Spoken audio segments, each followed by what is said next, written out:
Break through a world where big data beats your worries. A world that gives you priority when innovations come. This is the GigaLife on Smart Signature. Simplified by the Philippines' fastest mobile data network. The choice is simple. Move up to Smart Signature and make your mark.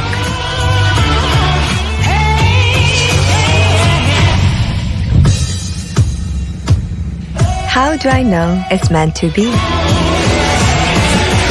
Simple, smart, ako.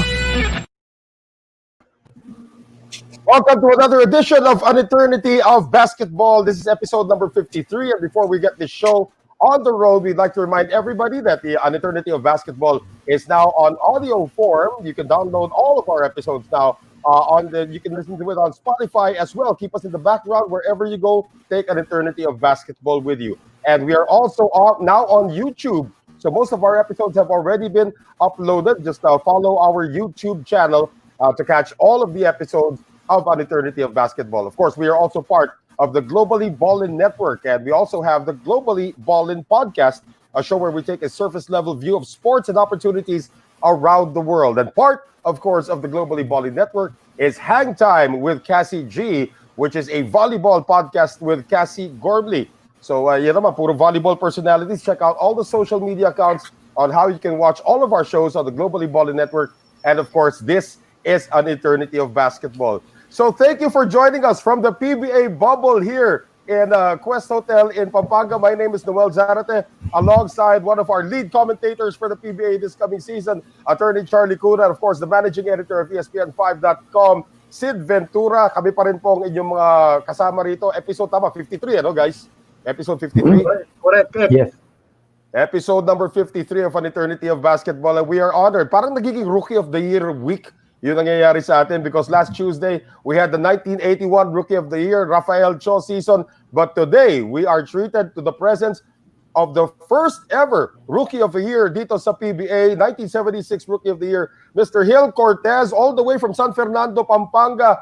Thank you for being on the show, Coach Gil. Kamusta naman kayo dyan? Welcome, Coach. Welcome. Yes, thank you very much, Noel. Thank you, Attorney Charlie and Sid, no? Sa mga viewers ng AEOB, napakaganda nitong programa na ito at nabibigyan nyo ng pansin yung mga datihan na mga manlalaro, no?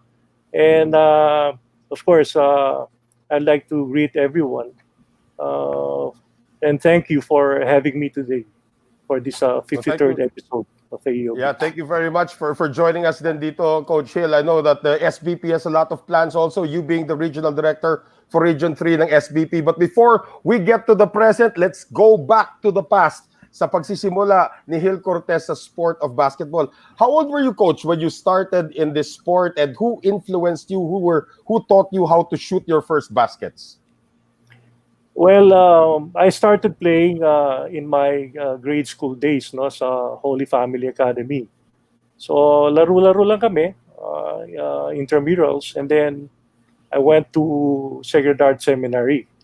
So after 2 years sa Sacred Heart Seminary, I transferred to Holy Angel College. Kasi doon medyo magandang programa doon sa Holy Angel College. Na Holy Angel University today. Kasi sumasali sila sa mga national seniors, national juniors, in which dun sa kabilang eskwela wala. And nung nag-tryout ako sa Holy Angel, nung third year ako, I thought I was really shoe-in the lineup, no? Problema, kasi champion lang ng Holy Angel Juniors that time. Ang ganda ng laro ko. Talagang 20 points, daming block shots, ang ganda ng depensa. But the coach didn't get me. So sabi ko sa sarili ko, and then I talked to the coach, I told him, sinabi ko sa sarili ko, sabi ko, next year, coach, I'll be your superstar in this team. Sabi ko, na-challenge ako. Even up to the extent na playing volleyball, to play for the Prisa. Nag-volleyball ako para makasama ko lang yung mga kaibigan ko naglalaro ng basketball. Kasi kaibigan ko lang yung mga juniors at saka yung seniors team. So, to be with them, I played volleyball. Sa volleyball naman, I was able to, well, yung jumping ability ko, pag mag-spike ka para ka re-rebound, di ba? Tapos pag mag-block ka, yung lateral movement mo, tapos yung talon mo para din nagba-block ka, no? So, yun ang kwento. But like nung naglaro na ako ng 4th year high school, true enough, ako naging parang superstar nung team, no? But the coach didn't live to see it because he died. Wow. Nabaril siya because balita ko marami siyang kaaway. At saka mainitin ang ulo ng si Coach Navarro eh. So, yun ang nangyari, no? So, after that, sali na ako, sumasali akong ensayo, hindi sa juniors. At minsan after juniors, sasali pa ako sa seniors. Lalaro kami sa mga intercommercial, mga exhibition game, and then tapos meron pa kaming yung national seniors, no? Pupunta kami sa Manila, makikilaro kami doon. Kasi before, ang BAP, ang trust niyan minsan, invite sila ng dalawang teams ng province, no? Maglalaro kalaban ng mega teams. So, if you remember yung Marsman Davao before, yung Mamas Love, di ba? Mamas Love. Yan naman nakakaano namin. Sa tatlong mega teams, isang provincial team. So, yun ang doon ako nag-start. And then, dumating sa Mika, I was supposed to play pala for Ateneo muna. Okay. College. College. So, meron kaming mga invitational. Usually, we invite mga teams from Manila, no? Yung mga Ateneo, ganyan. San Sebastian, RP Youth Team. Malakas din naman ang amateur league sa Pampanga eh. Ginagawa yan sa Angeles City. So, dumayo yung Ateneo. 73 kasi champion lang sa NCAA. Naglaro kami, exhibition game. Nauna kami preliminary before the seniors, no? Biglang tinalo namin. Champion lang tinalo namin. Hindi nila alam na malakas yung Holy Angel na college na junior team, okay. No? Tapos, sino yung mga players nung coach? Sorry. Sino yung mga players nung Ateneo at the time no 73? And who were also the players ng Holy Angel? Maling Estrella, sina Steve Watson, yan. Sina Narbasa. I think Fritz Gaston was there already. I'm not sure. Matagal na yan. Malakas din. Kami puro mga ilan? 4 na 6'4", isang 6'5". Malalaki kami. Tapos mahusay yung mga point guards namin.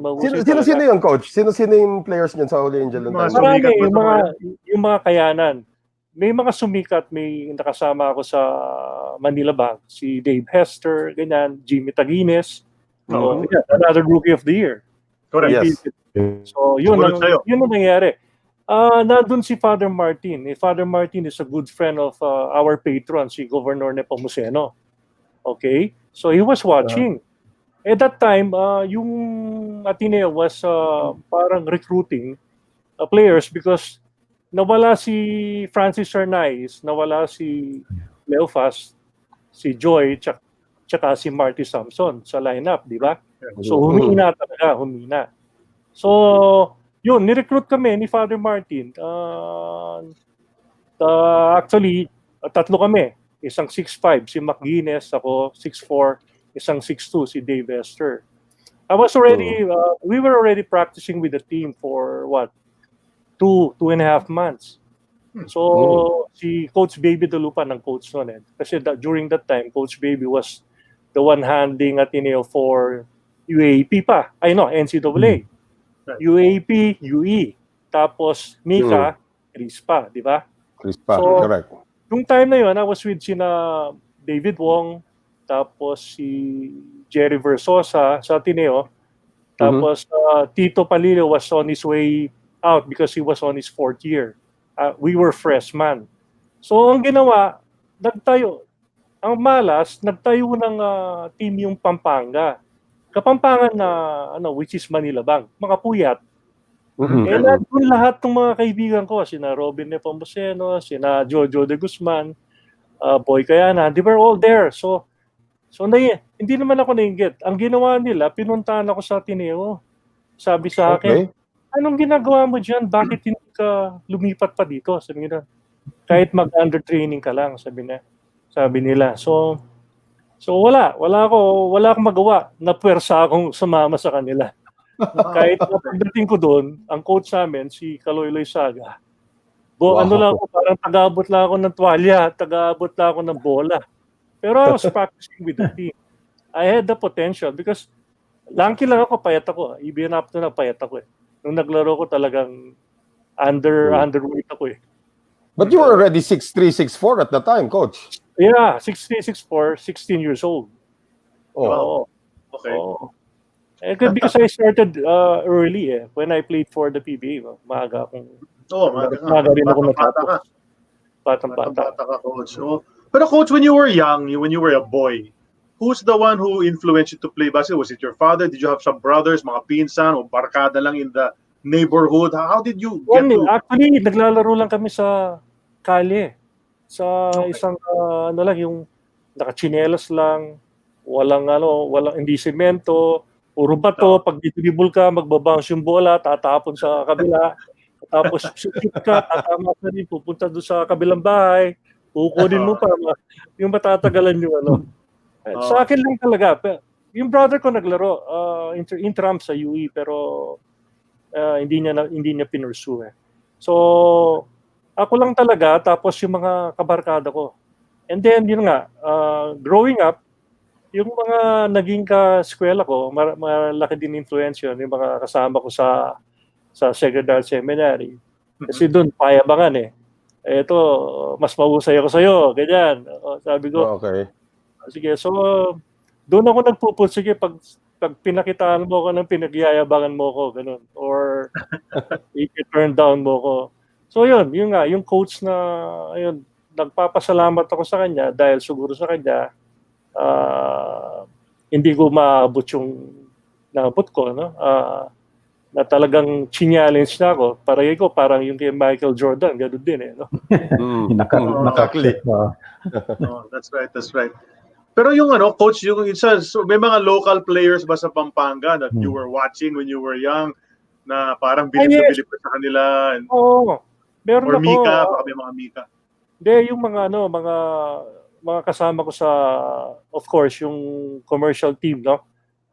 Tinignan ko doon yung nagturo din sa akin yung isang kaibigan ko, si Robin Nepomuceno, the son of the late Governor Nepomuceno, no?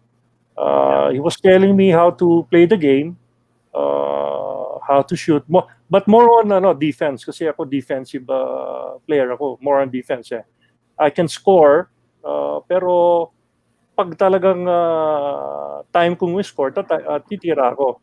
Pero more on the defense ako eh, kasi alam mo nung bata ako, kahit tumaba yung kwento natin, sa Pampanga kasi, sa Angeles City, meron FEN. Yung father ko nagtatrabaho sa Clark. Okay. Cashier siya sa motor pool. Mga gandang Amerikano na tumitira sa labas. So, alam mo yung every Sunday gathering na umiinom sila, nagba-barbecue. Ako nakatutok ako sa television noon, yung RCA NBA? pata, yung NBA. Nanonood ako ng NBA. I am a Celtic fan. Yes! So now, another one. Yes! Alam mo kung sino idol ko? Si Bill Russell. Yes! Bill Russell. Pareho kayo ng tatay ko, coach. Tinitignan ko laro noon talagang kung paano bumblangka, timing sa bola, yung gano'n. So, madali sa akin ang depensa. Offense, okay rin. There will be time na bigla na lang akong gagawa ng marami. Pero coach, napakalaking advantage nun having FEN growing up, kasi konti lang yung nakakapanood ng NBA nung panahon nyo. Tapos kayo, right in front of you, FEN na hindi pa kailangan mandaya ng tore. Di ba? Napapanood nyo kaagad. Ito, napapanood namin. Kaya lang, black and white lang. Okay na rin. di ba? Okay na rin. Sina Happy Check, sina Sam Oo. Jones, Yeah, sa likod 70s, ko. yung 70s na Celtics. Jojo White, Yes. Jojo White. Yes, all those guys. Dave So, Cowens. yeah. So, coach, growing up, sentro ba ang laro nyo because you're very tall, or were you a guard muna and then nag-shoot up na lang yung height nyo? Then, when I was growing up, nagtitres din ako kasi tumitira ako sa labas But more on 4 and 5 ako. Kasi malaki nga ako, no? Nung nasa Ateneo ako, actually sa practice, first 5 na ako kay Coach Baby, nilalaro ko sentro. Kasi kulang sila ng sentro nun Kung bisa magpo-4 ako, 4 and 5 talaga. Natural sa akin, 4 and 5. Okay. How long were you in Ateneo, coach? How long did you practice with them? 2.5. Around 2 to 3 months. 2 to 3 months. Okay. Sayang nga lang kasi hindi ako nakatapos. Sana doon ako nagtapos ng college. And, Anong sabi mo, coach? Anong sabi mo, coach, kay Father Martin when you decided na you weren't going to stay in Ateneo? How did you tell Father Martin, and what did he say? What was his reaction? Binagsak mo na yung boteng beer at saka yung tabako niya. Okay. Hindi naman siya nagalit, pero siya talagang galit na galit dahil kaibigan din niya yung kumuha sa akin sa Manila Bank, sina Mayoralgo Mayoralgo and Father Martin were very close during the BAP BAP, di ba? Yung BAP before, di ba? Secretary General si Father Martin noon. So, hindi naman masyadong nagalit. Wala na dahil pupunta rin ako doon sa mga kasamaan ko Kung ibang team siguro, baka magalit siya. Okay. Got curious about that. Baby, si Coach Baby, ano naman na reaction ni Coach Baby? I'm sure he was trying to groom you already to be one of his starters. Yes, he was kind of disappointed.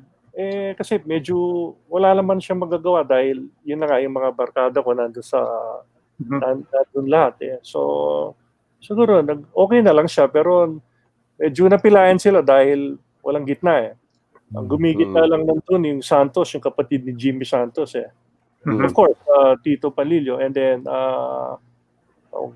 sina Boise Henares were there pa. Yeah. David Wong was point guard. So well, imagine yung timeline. Conrad Banal was there. Conrad Banal also. Pero imagine the timeline, guys, if Coach Hill had stayed with Ateneo under Baby Dalupan, tapos I was going to say, Chris pa dapat ang bagsak niya.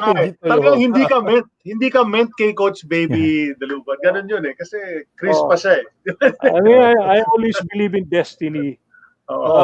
Kasi baka naman pag napunta ako sa Chris pa hindi ako magagamit dahil napaka-lalim ng bench ng Chris pa That's why kahit kunwari, nung nasa RP team ako, pipili ako ng pupuntahan ko. Kung pagpipilihan ko, Concepcion, Crispa, or Toyota, I will take Toyota anytime because Big Boy was on his way out. I will take his place, 4 and 5, and then there were some players that were being traded. So, hindi malalim yung bench ng Toyota noon. And then we were able to get, hindi mga bata yung nakuha na iba. So, yun ang payoff doon. So Coach, you left Ateneo, then you went to sa grupo niyo sa Pampanga, Manila Bank, to join the Mika yon, to join the Mika. Yes, to join the Mika. But I was just bench warmer at first, and then I worked my way up until such time na nagkaroon ng kumpiyansa na sa akin. Nag-first 5 na ako. Swerte lang talaga at gumanda yung laro ko. After that, nag-RP team ako. Philippine team kami. We were very fortunate to be in the stable of Coach Nes Mayorago because Coach Nes is with the BAP and silang nag-form ng team. It's not that hindi kami karapat-dapat sa team na yon because we were 4 Manila Bank players who played for the 75 team 1975. Everybody turned pro. So, ang naiwan, walang maglalaro sa Philippine team. So, what they did, ang BAP ginawa, pag kumuha sila ng players ng ICO at Manila Bank, kasi yun ang nagsi-championship yung dalawa. 3 from Nico, I think that's Eli Capasio, Gosum, and Robert De La Rosa. Tama. And then 4 from Manila Bank. Ako, si Jimmy Taguines, Rudy Hines, and Jojo De Guzman. The rest were college players like Jimmy Javier from Jose Rizal, Tito Varela from UE, and then Ramon Calma of Adamson. Tapos yung iba, Paul Velasco, and yun, yung mga grupo yun. Maganda yung samahan namin yung 75. Maraming kwento rin dyan. Like, anong kwento yung 75 team? I'm looking at the list right now. Ito yung sa lumaban sa ABC, Coach? Yes, ABC. 8 ABC, which is 8 FIBA Asia now.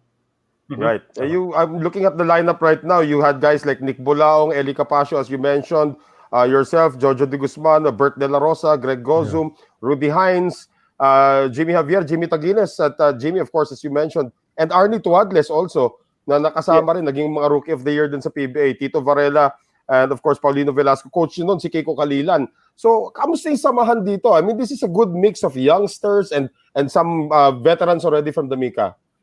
Okay naman kami, para kaming magkakapatid dyan, no? That's a pretty strong team, no? Imagine you have 4-6-4s. Javier, ako, Taguines, and Capasio. Tapos we had shooters. Nandyan si Hines and Jojo De Guzman.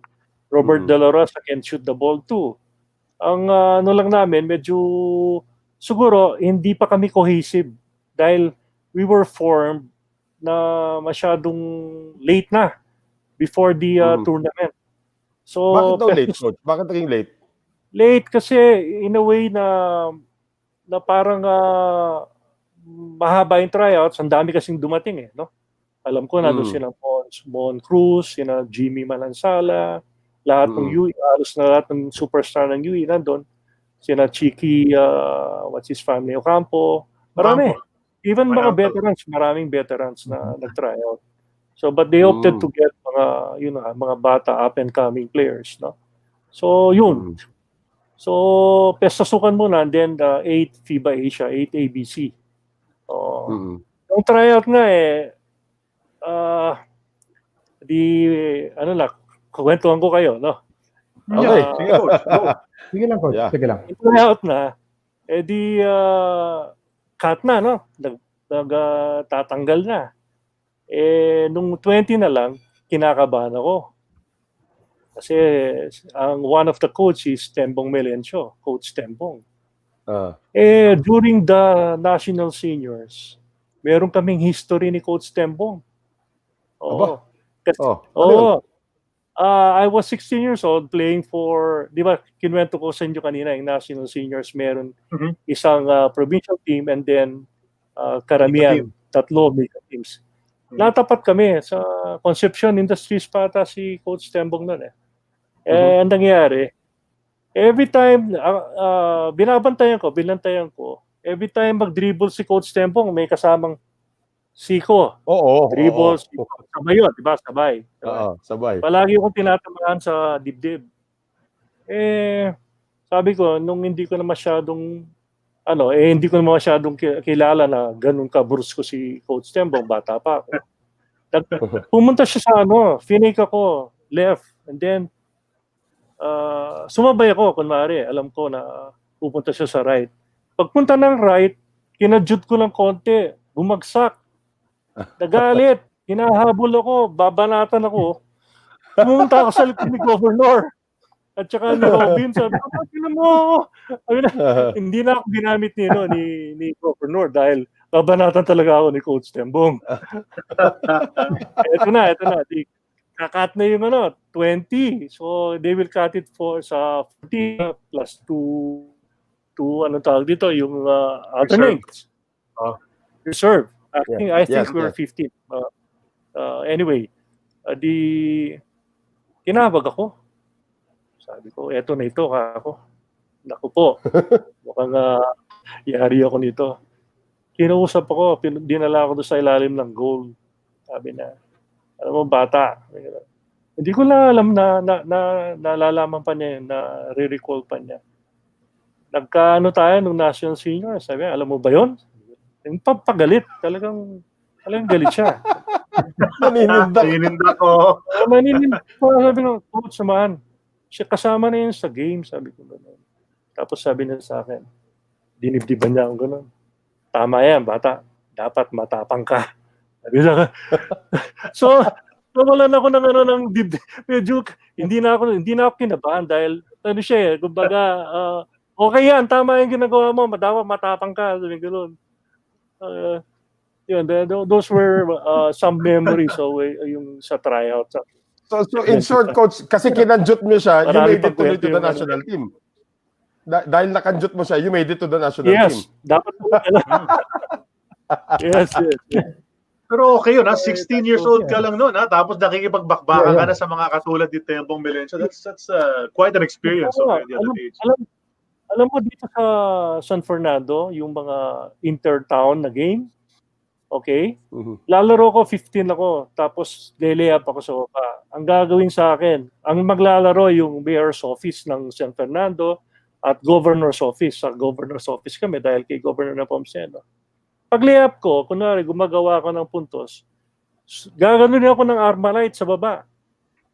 Sabi ko, hindi naman ako nag-track. Nagsusumbong agad ako kay Governor eh. Tapos hihinto ni Governor yung game.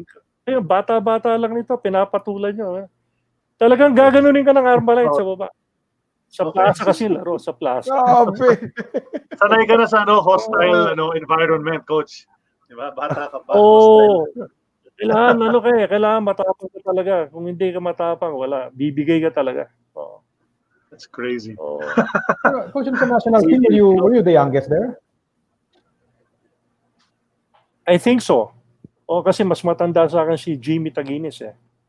I was 18. Nandun din si Arnie.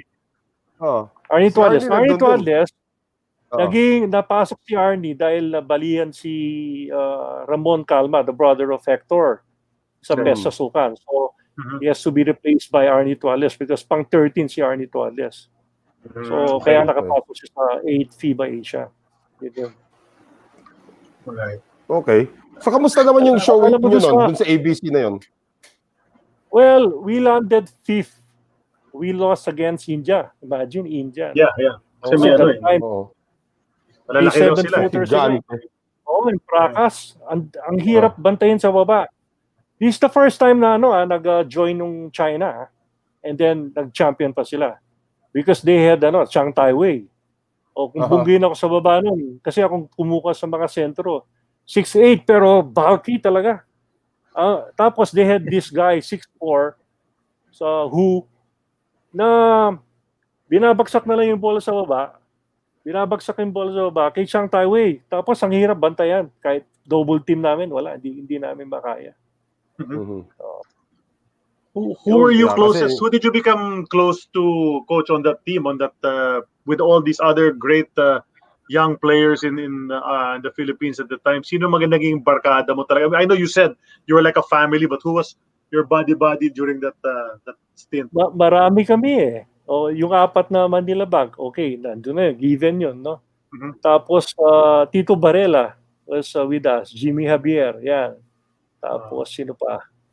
Sina Nick, hindi kumikibo masyado sina Nick eh. Tsaka si Eli Capasio eh. Yoyong Goso, mismo Kapampangan also. By the way, 5 Kapampangan ang naglaro doon sa team na yun, including Yoyo. So yun, marami kami. We were very close to each other. Even si Robert De La Rosa. Ang tawagan namin lahat ng mga yun, paluspos. I don't know what that meant. I don't know what that meant. Pag dumating na si Tito Varela, yun, paluspos. Tawagan na lang paluspos. Meron akong memories sa 8 FIBA Asia ng ABC against Thailand. Dikitan yung laro. Kaya lang bandang third quarter, tinambakan na namin. So, yung third quarter, meron akong tawag dito, si Tito Varela. Nag-cut, tapos binigyan ng elbow sa likod. Kalbo pa naman. Bumukol ka agad. Yung malaki. Kalbo eh. Sabi ko, pare, lang kako, babawi ako kako. May dumaan sa akin isang Thailander. Binanatan ko, Siko. Dito. Hindi okay lang siya, pero tinamaan ko siya. Nung pagbalik naman, ng fourth quarter, ako naman ang tinamaan. Di na pagpasok, Siko nakabang, dito, putok ito. 6 stitches. Hindi ako nakalaro ng 2 games. Yun, gano'n lang. Tapos noon, tinalo natin sila. Hindi kami makalabas ng 4 na oras sa Coliseum. Galit yung mga tao. Sinundo lang kami ng mga militar namin. Grabe yun. Grabe yung mga... Parang madalas doon. mangyari sa basketball history ng Pilipinas, ang dalas nangyari yun, napaaway sa ibang bansa, hindi makalabas ng dugout or doon sa stadium, di ba? Ang dami na nagkwento sa atin yan, nangyari kay Coach. Nag-drop out yata si Coach. Ayan, diba? Coach, okay na, no? Pakiulit, Charlie, pakiulit. Di ba sabi ko parang ang dalas na nangyari yan in Philippine basketball history talaga. Di ba? Kasi ang dami na nagkwento sa atin na gano'n, hindi sila pinalaban or di ba hindi sila pwedeng lumabas ng walang police escort or whatever. Mga feisty talaga mga Pinoy, lakas mapaaway sa mga tournament. Diba? Ito, sundan ko. Coach, isa pang tanong yung ano. Go ahead. Go ahead, Coach. Gaya nung sinabi ni Eto, after the international competition, usually iniikot yung team sa Mindanao and Visayas, no? Di kami pagod na. Pestasukan, tapos biglang ABC, tapos iniikot kami. Dinala kami sa Davao muna. We played there twice. Yung sa Davao, yung first game namin, of course, sa city, medyo ano pa yung mga tao, nakakaintindi sa basketball. Nung second game, dinala kami sa Tagum. During that time, 75, alam mo naman ang Tagum, medyo, ano yun di ba? Libliban. Libliban. Yung area ng mga, di ba, friends natin. Anyway, tinatambakan namin yung Tagum na, ano tawag dito, yung selection. May nagpaputok ba naman ng Armalite? Ano kami? Nagtago kami sa ilalim ng Tagum kung saan ka makapunta. Tapos yun, military escort naman, pauwi. Pilipinas na yun, ha? Pilipinas na yun. Di pagkatapos nun, tuloy kami ng Cebu. Naglaro din kami ng Cebu. Hostile din doon. Hostile din, yung crowd. Tapos, nung pagkatapos nung first game, okay lang. Second game, talagang hindi na kaya ng katawan. Hindi na kami makano. Matatapos yung game, mga 9 o'clock, and we are required to be in the lobby of the hotel at 3 a.m. to board a barko going to Tagban. So sabi namin, teka.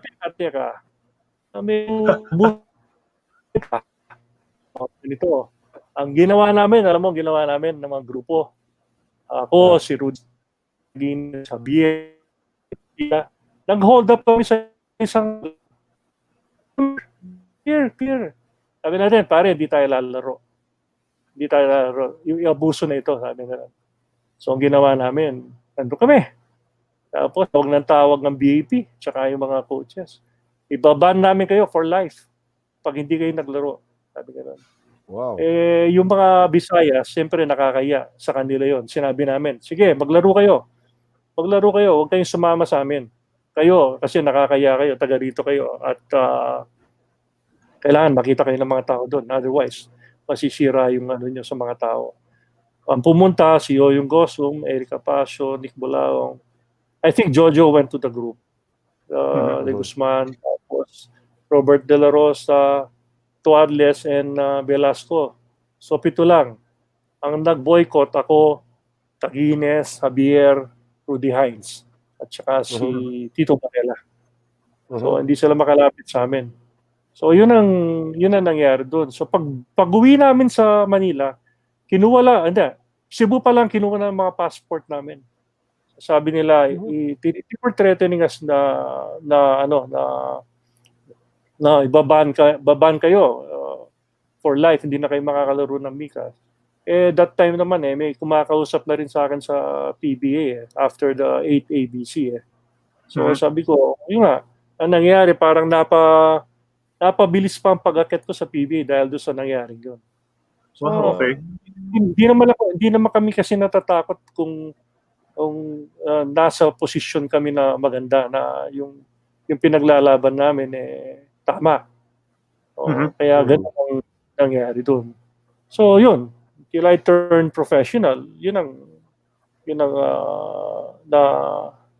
nakwento ko doon sa BAP situation namin before.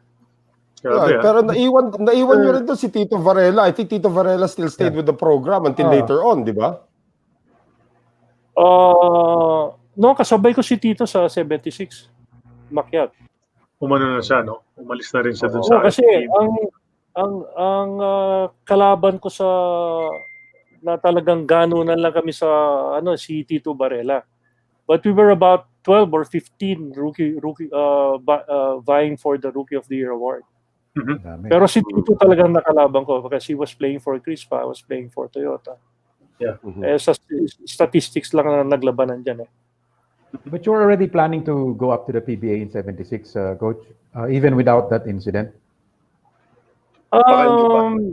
Hindi pa. Not really because I naman. still wanted to play more for the RP team, no? Kasi alam mo noon, paglalaro ka para sa Pilipinas yung bang yung pride mo kahit nakalagay dito sa jersey mo yung RP yung Philippine flag. Tsaka lalaro ka para sa country. Napakabigat noon. Proud na proud ka talaga. Kahit na pinapakain ka lang sa Rizal Memorial Canteen, pero ang ensayo nyo 2 beses, umaga at gabi, okay lang. Hindi naman ako talaga tatalon kung pupunta ng professional pa biglang ganun. So, bigyan ako Yes. So meant to be talaga ng Toyota ka? Destiny. Meant to be talaga na mag-Toyota ka? Meant to be, Meant to be. Twice na yun na you could have gone somewhere else Diba? You could have gone. Sabi ko Sid, kasi kanina, destiny pala, lahat Yeah. Tama yun. No, just for everyone's information, no, there were 13 rookies that year, 1976. Okay, I'll name them. Mike Bilbao, Ed Camus, kayo, Roy Deles, Alfredo Del Rosario, Reynaldo De Vera, Rudy Hines, Alfonso Marquez, Renan Pablo, Reynaldo Santos, Elias Tolentino, Tito Varela, and Freddie Webb. Yun yung 13 na rookies ng year na yun. Bigat nun Diba? Mahina, no? Medyo mahina. Lalo na yung Elias tsaka Freddie Webb kasi sabi nila matanda na raw Diba? Even imagine Mike Bilbao was there. I didn't know. Si Mike. Kasabay mo pala si Mike. Oo. Alam mo ako, yun, nagpapasalamat ako ng malaki. Alam mo siguro sa pagdadasal ko rin at minsan ginagabayan tayo. At tsaka naman yan pag nagpursige ka talaga, baka kukuha mo ang gusto mo. Huwag ka lang bibigay. At laban lang. Yung ironic part lang dito, guys, before you ask your question, Charlie, is that nakakatuwa, no? In 1975, 1976, Gil Cortez defied the federation, and now, present time, he works with the federation. Diba? Sobrang full right. Ganun talaga Ganun Just panahon lang yan. Diba? But my question, Coach, was, it says here on my list that I just read, nag-Toyota pala si Elias Tolentino. Tama ba? Yes. That's correct. I never knew that. I just ngayon ko lang nakita. So sabay kayo yung dalawang rookie ng Toyota that year. Yes, kami dalawang rookie ng Toyota. Even si Rolly Marcelo. Okay. Kasama namin. Kaya lang puro bata yung mga Crispa So yun, puro bata yung mga Crispa. Medyo may katandaan ng konti si Daddy Eles ang tawag namin yan dahil napakadami ng anak niya. Oo nga. Nakwento nga ni Mike Bilbao yan. Si Elias naman. Si Elias sikat naman nung Mika days, di ba? He was really Kaibigan ko yan, Kapampangan yan. May line si Mike Bilbao daanan lang daw ni Elias Tolentino yung asawa niya, buntis na Kaya maglakad lang sa harapan niya maglakad lang sa harapan. Panalo yun. Oo, nakakatawa nga nung sinabi. Pero coach, yung di ba, so nag-RP team nga kayo during that, right before you went to the PBA. Yes. Pero if the PBA had not been formed, what were your chances of making the RP team during that era? Wala. Personally, wala. You think you Wala. wouldn't have made it? No way. No way. Okay. Probably yung kalibre nung team namin pang youth 'yon.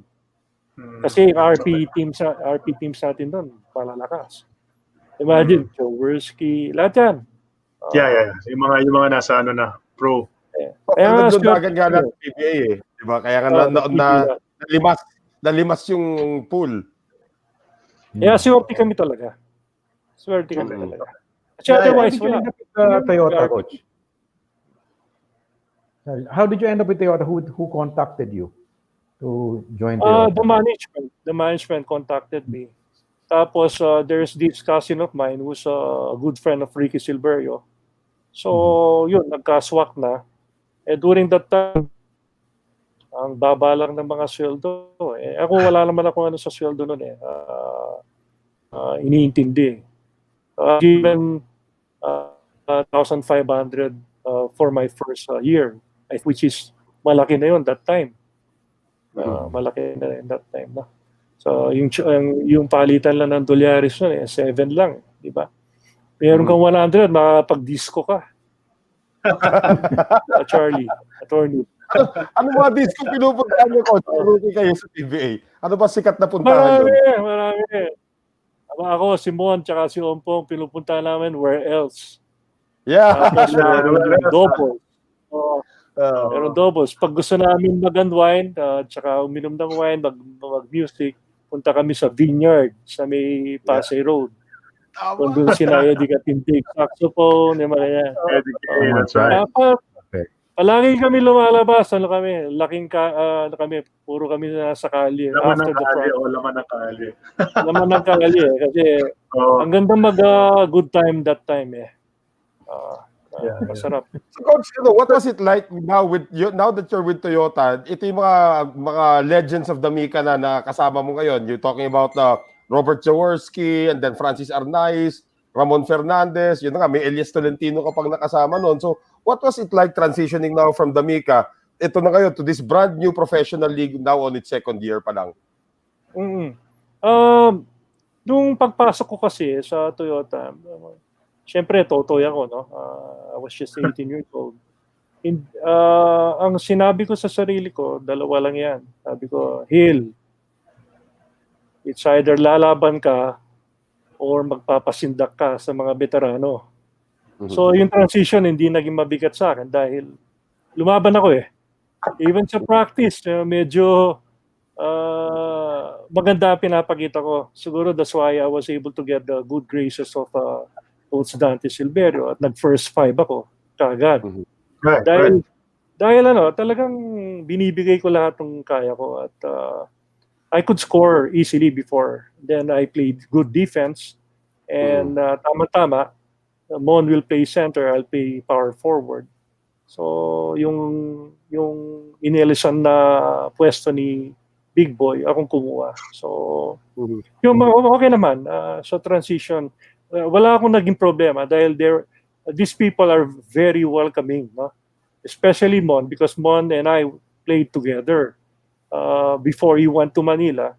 Kinuha namin siya as import and he played for us in kay Governor Nepomuceno. Okay. So kasi kami allowed kaming doon sa commercial league namin sa Pampanga. Allowed kaming kumuha ng dalawang import. Si Mon noon galing ng Cebu, tsaka I don't know if you remember Dave Supnet. Of course, yes. Yes. David Supnet, yung gigante. Yun, grabe yun. Free throw, tapos pag tumama sa ring, babounce yung bola, kukunin niya, tapos dadunk niya.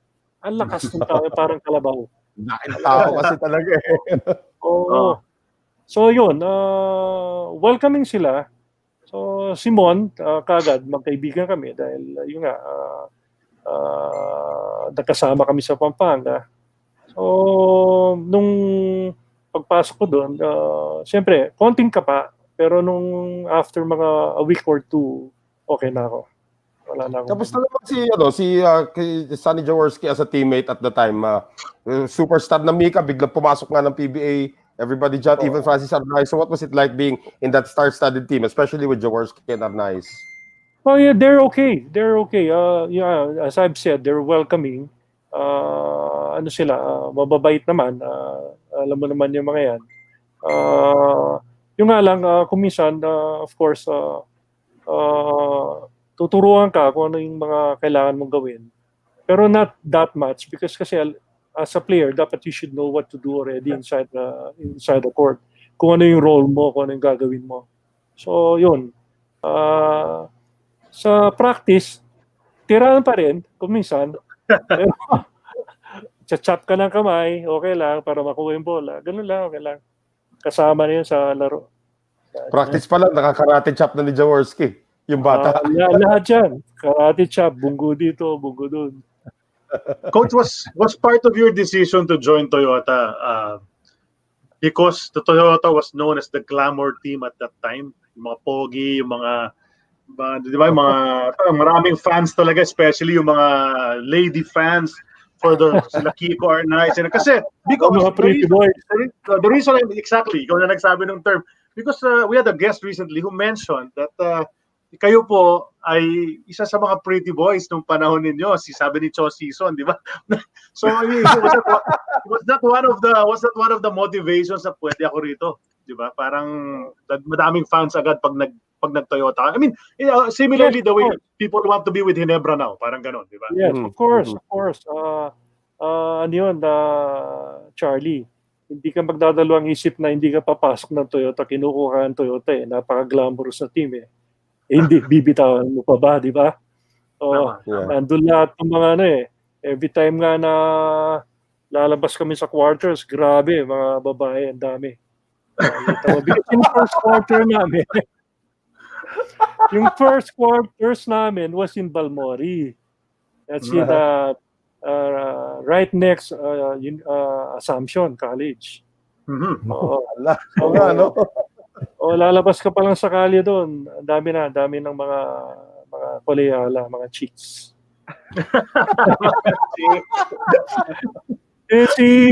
Si Cho, napanood ko yung niya, pinapanood ko kayo. Tapos bandang huli, humirit pa pretty boy daw, sabi.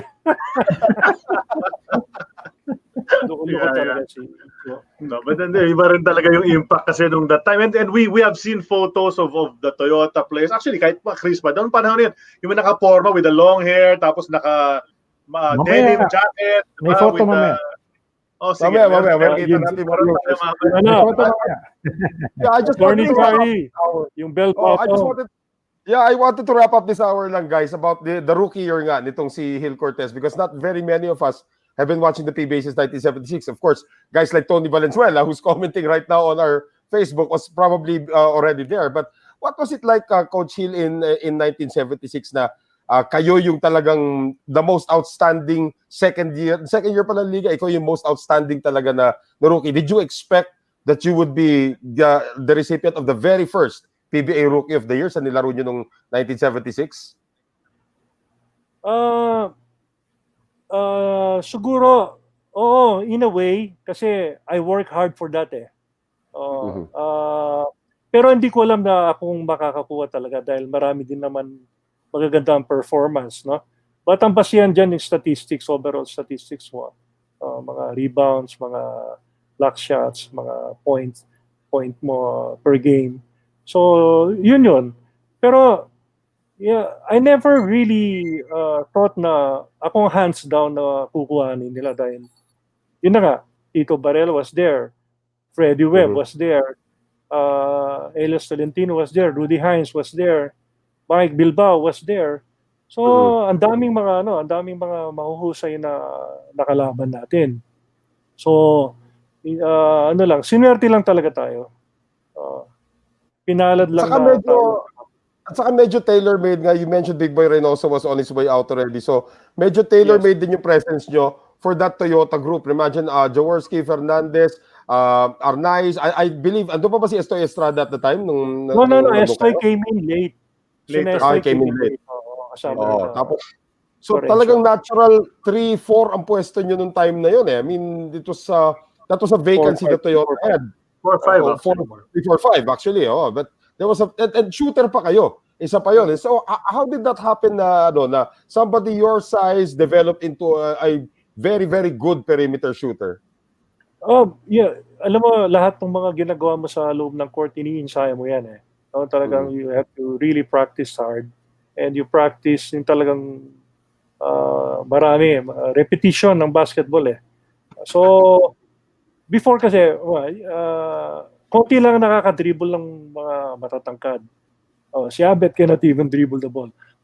Ako, si Paul, I can dribble the ball. Goal to goal, pwede ako. And then I can finish also. Batuan mo ako ng fast break.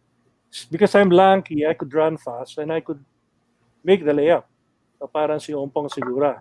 So I could, sa sarili ko, I could play 3-4-5. Kaya kong gawin.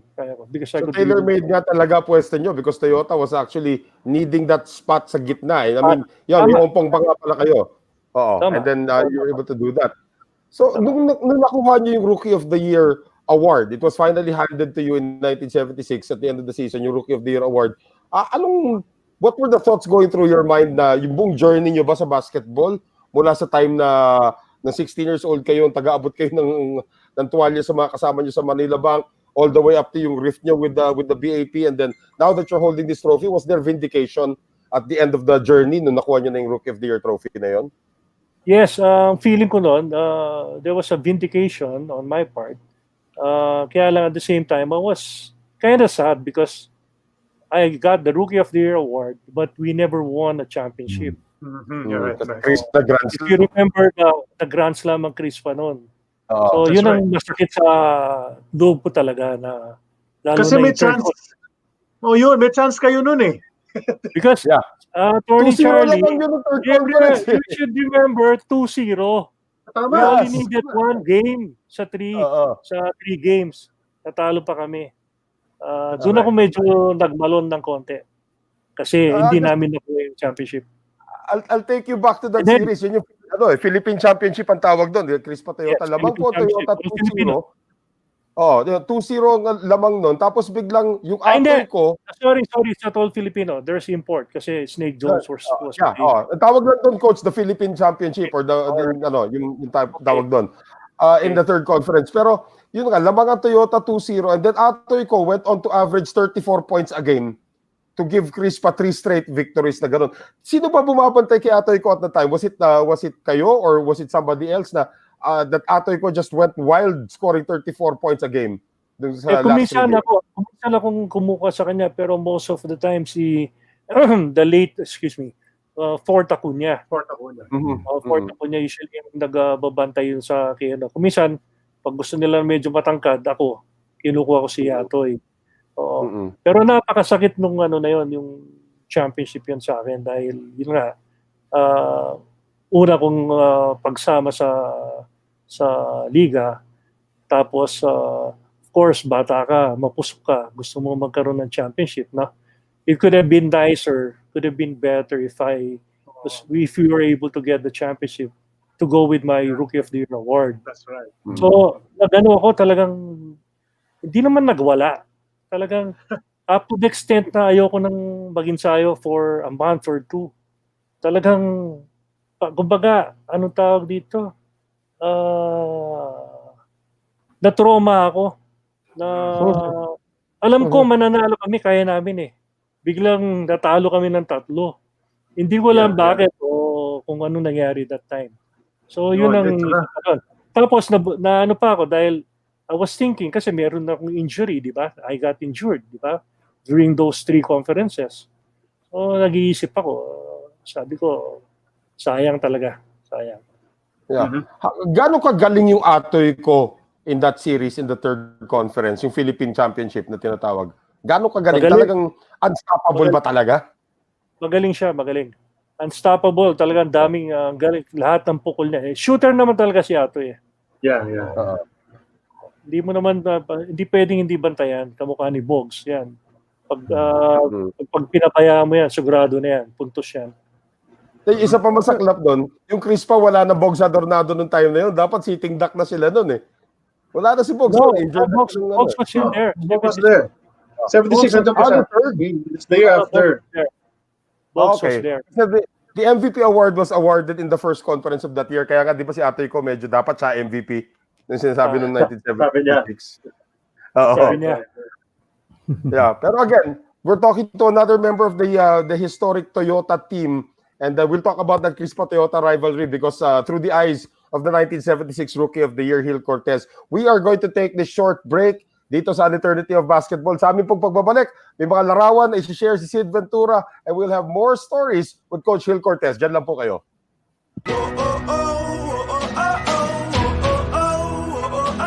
Walang imposible, sige lang simple.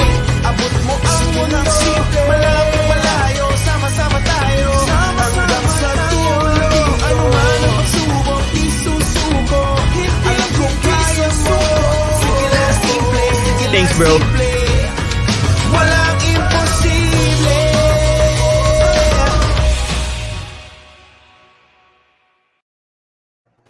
And we continue with An Eternity of Basketball right now. We'd like to remind everybody that we are also now on audio form. The Eternity of Basketball podcast is now available on Spotify and Anchor. Download us and keep us in the background so you can take AEOB with you wherever you go. And of course, you can also watch us now on YouTube. Most of our episodes have already been uploaded to YouTube, so check us out on our official YouTube channel. And the An Eternity of Basketball is also part of the Globally Ballin Podcast Network. So you can also watch the Globally Ballin Podcast, the show where we take a surface-level view of sports and opportunities around the world. And speaking of sports from around the world, volleyball is on the plate of Cassie Gormley and Hang Time with Cassie G. Check out all of our social media accounts to get to know all of our podcasts and vodcasts here on the Globally Ballin Network. Of course, we continue with An Eternity of Basketball right now. Noel Zarate po, kasama si Attorney Charlie Cuna and Sid Ventura. We are still having so much fun with the 1976 Rookie of the Year, Gil Cortez, sa kanyang mga kwento dito.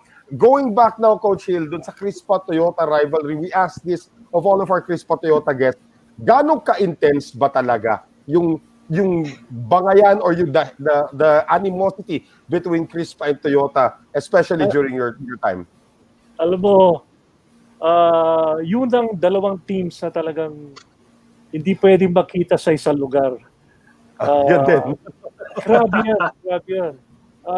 Ang bangayan namin talagang ibang klase. Talagang up to the extent na nagkakasakitan na kami. Kasi during that time, hindi naman namin inaano yung profession namin eh. Talagang dinidibdib eh. Hindi ka mukha ngayon, no? Alam mo doon pag hindi ka may black eye or may dugo sa bibig or sigo sa ilong or pasa sa katawan. Battle scars. Hindi Crispa-Toyota ang laro yun. Is there anyone, Coach, in particular na ikaw, pag nakikita mo, talagang nagkakagirihan kayo dalawa, yung on the court? Well, actually, ako kasi mabait ako maglaro. I'm not that mapanira. Depende. Kapag tinira mo ako, titirahin din kita. So, pag gusto mo naman ng kung position mo or kung minsan madaan ka, may sikong bibigay sa'yo, tatandaan mo lang yun kung sino yun. Tapos, hindi ka na magaganti doon sa iba. Ba't mo gagantiin yung iba kung yun lang ang nanakit sa'yo, di ba? Hindi mo nabigyan sa second quarter, third quarter, fourth quarter, bigyan. Pag hindi mo nabigyan ng third, fourth quarter, sa susunod na game, bibigyan mo. Basta kailangan makabigay ka eventually. Grabe yung yung mga closest friends yung si Tito Barela nasa kabila. I'm sure nagbantayan din kayo ni Tito Barela sa Crispa-Toyota rivalry. Yes. Oo. Meron din kami mga instance, pero bungguan lang kami ni Tito. Medyo physical din si Tito maglaro di ba? At saka laki pa ng katawan. Tibay pa ng katawan. But speaking of Tito Barela, ayan siya. He's the one sitting there. There's two balls on the ground. Well, di ba? Yes, it's Tito. Siya lang yung talagang pinaupo siya doon no? Siya pa talaga yung pinaupo doon sa gitna. Kasi kasama ng bola. Well, Let yan. me go to the lineup, coach. Malakas yung Left, team na yan. left to right. Yeah, left to right from the number 8 guy. Okay, that's number 8. That's Jojo de Guzman. Mhm. From Manila Bank. Kasama ko yan. Yeah. Si Berto. Roberto. Si Bert De La Rosa, number 12. The guy that's hiding, that's Ramon Calma, the brother of Hector Calma. Mhm. Number 5 bata siya nun.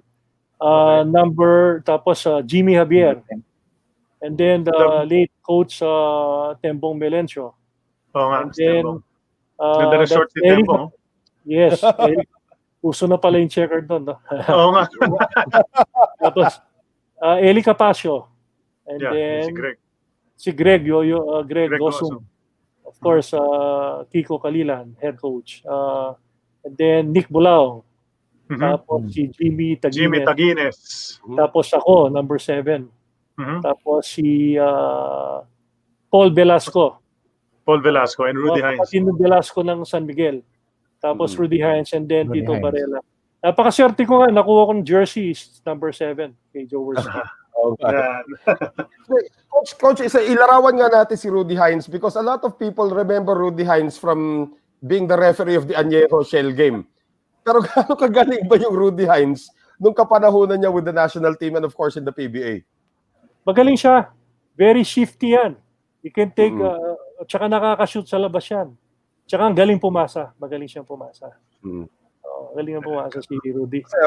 Guys, remember, 1990 ba yun? 1991, siya yung naging center of the controversy nung pag-walkout ng Añejo or Ginebra. 1990. Oy, syempre 1990. nasigawan siya ng mga Ginebra fans ng referee. Oh, di ba? Alam mo na yung ano sinagawan. Alam mo na yung sinabi nila dun sa Oo. Coach Hill, what was your reaction nung nakita niyo nag-unfold yun? Yung nag-walkout yung Ginebra, your former teammate Robert Jaworski dahil sa and they're blaming this one on Rudy Hines sa mga tawag niya nung game na yon. I'm sorry I wasn't able to watch that game Oh, but you know of the game. Yeah, I know of the game. I know of the game. Yeah, I heard about it. So what was your reaction nga nung mga gano'n yung time na yon? Siguro I cannot recall kung what happened. Okay. Two of your friends became referees. Si Tito Varela at si Rudy Hines. Sa team na yan. Naging referee pareho. And part of controversy, both of them. No? I mean, even Tito Varela, ilang beses yan na inaaway ng mga former teammates. Talaga? Tito said it naman, pati mga former teammates galit sa kanya dahil syempre pag tumawag ka ng against your friend, galit sila, di ba? Pare, magkaibigan tayo dati, ba't ako yung foul doon? Ikaw talaga yung foul. Nag-expect yata daw ng special calls. Preferential treatment yung mga dati niyang kakampi. So. Calls, ganun ba? That's si Rolly Marcelo. Yan. You were mentioning nga kanina about Rolly Marcelo going up with you to the pros. Ito. May article yata, may speculation na yata noong time na yun that you would be joining. Ako may tatanong ako, Coach, sana regarding, not about Rolly Marcelo, but rather your friend Jojo de Guzman, who was in the previous photo. Si Jojo de Guzman, it took him a few years bago pa siya nag-PBA. Bakit ganun? You know why? He got married early. Yun. He got married early, so hindi siya nakapasok. I think pumasok siya 1980 na. That's right. 1981. 80 siya. Paid for Teflin, no? Yes. Kung naglaro lang yan ng kasabay ko yan, magandang lalaruin yan, sigurado. That was actually going to be my question. Yeah, that's going to be my question. Because there are some players in the PBA na parang feeling mo late pumasok, guys like Boktyo Lauchenko. Yung medyo nagtagal masyado, di ba? Parang sana you went in earlier. Di ba? Totoo. Hindi. Marami ganun. Pero at least si Canet kasi medyo okay na yung career niya sa Mika talaga, matagal-tagal na. But these guys were young na pwedeng-pwede, di ba? Even Mon Cruz came in a bit late, some other. Yeah. Pati si JB Yango, medyo late na rin kasi nga nag-ano siya, di ba? Nag-RP team siya, nag-NCC siya. So short na lang yung career niya. But there's a lot of players, di ba, Coach? Like Jojo de Guzman is one example who might have, had a better career had he came in earlier, no? Tama ka, Charlie. Oo. Diba, napakagaling nung taong yun. Shooter yun, high leaper. He's just, I think, 5'9". He can dunk the ball. Yeah. Wow. He's one of the, nagda-dunk na yan. Amateur pa lang, nagda-dunk na yan. Kasi naalala ko Very yun sa PBA, shooter na yan. Yung horseshoe pa yung 3-point area ng PBA. Hilig niya tumira doon sa kantong yun. Yung mga favorite angle niya na tumira. Yung mga shooter na mga pigeon chested, pag sumute talaga. Parang ito. Si Etok, di ba ganun? Si Etok ganun eh. Etok na mo. Alam mo, si Etok, nagkasama pa kami ng konti tsaka si Anthony sa UTEX before. Yeah, 1980. Labas sila, papasok kami. Noong 1980. Okay. Yeah, dito yung sinasabi namin kanina. Yan. I'm assuming sa quarters to, na coach? Sa Toyota quarters? Yeah, so that's in the Toyota quarters sa Bel Air. Si Dante yan ang una, tapos of course Francis, Mon, Sunny, and myself. Yeah, bell bottom, talagang. I was, I think, 19 years old there. Oh, grabe, no? Batang-bata kayo, coach, nung panahon na. And Dante Silverio has always been a fashion guy. So, di ba, iba yung fashion ni Coach Dante talaga ever since. But how was he as a coach, Coach Gil? Did Dante, when you were a rookie, did he put his arm around your shoulder and say, oh, bata, this is what I need from you, this is what I want you to do? Was he that kind of guy? Yeah, he's that kind of guy. He will tell you what to do. And mahilig sa run and gun. Okay. Run and gun, ang style niya. Once you get the ball, just, tingnan mo, kaya nag-click sila nung ang import nila is Sandy Fields. Remember? Sandy Fields. Re-rebound pa lang ganyan, nakaikot na siya at alam na niya kung sino babatuin ng bola sa fast break. So yun ang gustong-gusto ni Coach Dante. Isa pang tanong ko, Coach, required ba talaga na yung botones nyo hanggang halos dun sa may puso? Yeah, it's about to say nga eh. Hindi ko alam kung sinong director dyan sa photoshoot na yan. Ito pa yung mga dibdib namin. Buk-buk pa eh. Kailangan nakalabas yung hairy chest eh. Yung hairy chest. Diba? Tsaka yung buhok namin nun, nakita mo, haba talaga, grabe. Saka yung bell bottoms, yun ang napansin ko rin eh. Oo, yun nga, yung faded glory yan, bang-bang. Nag-model ako dyan. Nag-model ako ng bang-bang, faded glory. Talaga? Yun yung mga behind the scene. Pero yun nga, look at this picture. This is the Fab Four of Toyota. I mean, wala pa yung Fab Four dati na pinagsasabi sa mga NBA. Ayan na, meron ng Fab Four ang Toyota niyan. Wala dyan si Coach Ompong. Ompong Sigura. Ompong was the fifth one. Yeah, he was the fifth one. Yes. And Ompong, Coach, my question is, what was the league like nung time na yun? Sid, ano? Ano yun, Sid? What was the league like nung 1976? Medyo unusual time of history yun because 75... Can you guys hear me? Yes. Yeah. Go ahead. Yeah. Para 1975, nag-start yung liga. And all of them were veterans, and then umakyat kayo, 76, yung the first true-blooded rookies. So parang puro veterano kalaban nyo year in and night in and night out, ano? How tough was that? It was tough on my part, but I had, gaya na sabi ko kanina, kailangan ko lumaban kailangan ko magpakita kasi ito na yung profession ko eh. Ito yung kabuhayan ko, so hindi ako pwedeng magpasindak kahit kanino. Kaya nga, maaga akong nagtapos ng karir ko dahil na-injure ako. Dahil sobrang tapang ko, napakamit ako. Talagang sabak lang ng sabak, Coach. That's so funny. Kaya natatawa. Sabi nagtatanong dito, Coach, si Lohan Sai, one of our loyal followers, hindi ba Crispa Woktol yung brand ng mga pantalon ninyo? No, I don't think no way. That's a right answer. No way. Ganda ng tanong eh. May smiley face naman. May laughing face. Ay, no. Ayan. Coach Gil, number 16 on the ground ngayon. Yes. Pero sino ba yan? That's Jaworski. Bola yung ulo ng isa. That's Jaworski and me. Yung nakahiga? Rolling in the ground. I think ang katapat ko, yung nakayuko na konti, Dave Reguliano and Esto Estrada. Oo nga, Okay. si Estoy nga yung isa. Yeah, si Estoy nga yung 5. Oh. Yan. And the So, stances are nice all the way in the back. But, Stances anong, are nice all the way. parang hindi sa Araneta to, coach eh. Saan, Mukhang Rizal Rizal. kasi meron. na Rizal? Or, Ano ba yan? Mukhang Rizal. Oo nga, no? di ba? The back, yung likod ng board is not, it's not Yung ano, Araneta. parang Rizal Memorial. Parang Rizal nga. Possibly, oo nga. Yung likod, no? Tsaka hindi ganun ka-extended yung layo. Yung layo. Well, this just shows yung physicality nga. Kaso bakit kayong dalawang magkatabumaksak? Hindi ko na masagot yung question. Hindi ko na ma-remember yan. Alam mo, nagkabungguan yan. Okay. Sige, next photo tayo.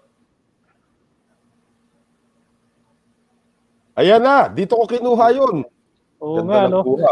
Podium Israel, Gil Cortez, and of course, the guy we're looking for, Gary Vargas. Gary Vargas is in the States, I think, eh. At dumating na daw, sabi ni Manny Panel. May nagsabi naman, nandito na. Pero, sabi ni Manny Panel, magilap. nandito na daw. Pahanap natin, sige. Yun, tama-tama. Hindi ba, sandali, hindi ba ito yung tama yung sinasabi ni Sir Cho Season, di ba? Ito mo pretty boy talaga eh. Grabe, coach. Di ba?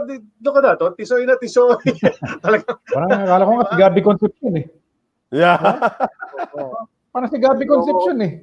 Iloko ko ni Cho. Those were the days, Charlie. Anong taon nito, coach? What year is this? That must have been between 76 and 77. So college player pa si Padim dyan. Something like that. What year did Padim join the PBA ba? 81. College pa si Padim dito sa photo na to. College pa siya siguro dyan. Oo. Si Gary, kailan ba pumasok si Gary? Parang 7, basta Gilbis eh. Gilbis Jean. Oo. Hindi. 80s na yata si Gary. Gary Vargas, 1980. 1980 rin. Kasabay ni Jojo de Guzman. Kasabay ni Jojo de Guzman. Kasi dami nila nun.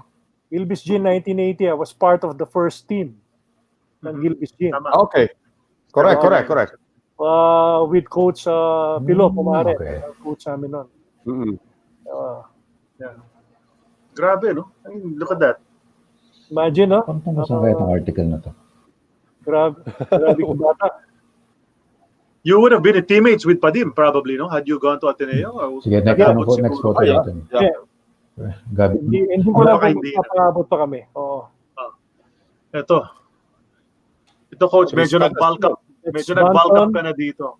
Yeah, that's Banton, and then Snake Jones, Ubaltes, Gura, and myself. I was going for a rebound. Ito, Araneta na ito. Daming tao talaga. Hindi na comments yan. Tama raw sa yan. Toyota tama raw. If you can see the uniform, no? Ano yan?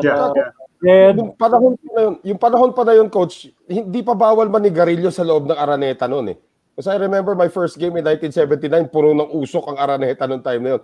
What was it like playing in a smoke-filled Araneta Coliseum? Thousands of fans, tas crispa kalaban nyo. Di ba? Oo. Grabe. Medyo talagang kuminsan makita mo hazy. Kasi sobrang Oo. At parang hindi pa aircon ata ang Araneta that time eh. Kung meron, hindi pa talaga. Pero hindi kaya kasi napakadami na nanonood eh. Wala ka talaga yung aircon eh. The aircon is on the top level. So pag gallery ka, mas malamig pa nga raw, sabi nila eh. Grabe yung rivalry ng Crispa and Toyota talaga during those times na pati yung the fans got involved talaga. Yung wala yatang ganong klaseng rivalry ng, I don't know about Ginebra fans, pero yung rivalry ng Crispa and Toyota now, it's that wala eh, nothing matches it pa rin eh. Ano, coach? Kasi even fans, they fight eh. Kasi nag-aaway din yan. Meron silang isang mama, meron isang parang lady Toyota. Yun. Tsaka bawal kang makipag-usap. Kunwari, Toyota ka, bawal kang makipag-usap sa mga fans ng Crispa. Siguro pareho din sa kanila. Bawal makipag-usap sa fans ng Toyota. Pag nakita ka, hihilahin kang gano'n. No? Coach, Lalabas. Coach, kasama ka ba sa mga dinampot na Metrocom? Sinabi mo. After that 1977 Ano version? Kasi Ano version kwento. mo? Kasi yung kwento natin. Yes, Sige. yes. Okay. Ano yan? Opening ng 1977. Okay? Nagkakainitan. Toyota Crispa. Si Yompong, tatakbo sa kabila, babagsak. Papatirin ni Bernie. Tapos pupunta sa kabila, babagsak na naman. So, nang bandang huli, medyo nakikita namin, medyo rough na, no? Nalalamangan kami. Nag-time out. Nung time out, nag-usap-usap. Hindi ko alam kung sino nag-instigate. Bigla na lang, nung end of the game, may nauna kasi isa lang ang labasan ng Araneta noon, di ba? Yes. Kailangan pasukan. Ayun, ginawa ng dalawa dahil yun nga, minsan nag-aaway yung mga teams. Nagsuntukan. Si Mon, may sinuntok, tapos hindi niya alam, parating si Atoy ko, tumama dito sa panga niya. Ako naman, yung tinamaan ni Mon, tumama sa likod ko, susuntukin ako. Tinawakan ko lang yung kamay niya. And you know who that was? Coach Baby Dalupan. Wow. Coach, hindi ako kako dahil kasi alam mo coach kako. Ano tayo, naging coach kita kako gano'n. Tapos binitawan ko yung kamay niya. Malaki ako. Tapos gulo na sa loob. Ang dami mga players na upakan sa loob ng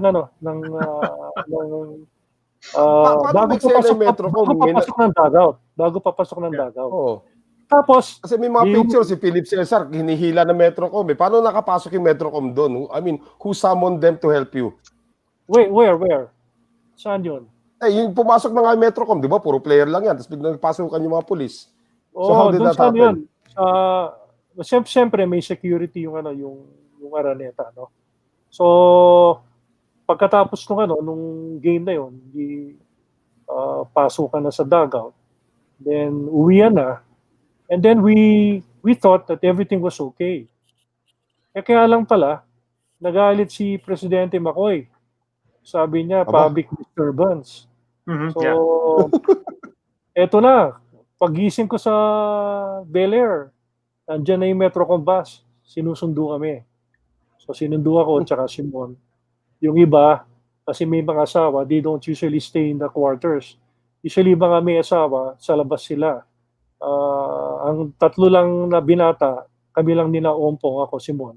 Solo namin yung quarters. Darating lang yan usually before the practice, kakain, and then we go practice, or before the game, kakain sila, and then sabay-sabay kami sa coaster going to Araneta. Ito na, going back to yung sa Metrocom, tumating sila, sinundo kami. Ngayon, yung mga may asawa, sinundo sa mga kani-kanilang bahay nila. Pinikap nila. So nakita kami ng Crispa sa Camp Crame. Doon sa Camp Crame, nagduduruan pa kami, nag-aaway pa kami sa loob ng parang holding room. Dumating si General Prospero Olivas that time, yung PC. Right. Oo. Tapos sabi niya, meron ba kayong reklamo? Sabi ka na, walang kumikibo. Maingay pa rin kami, hindi namin siya pinapansin.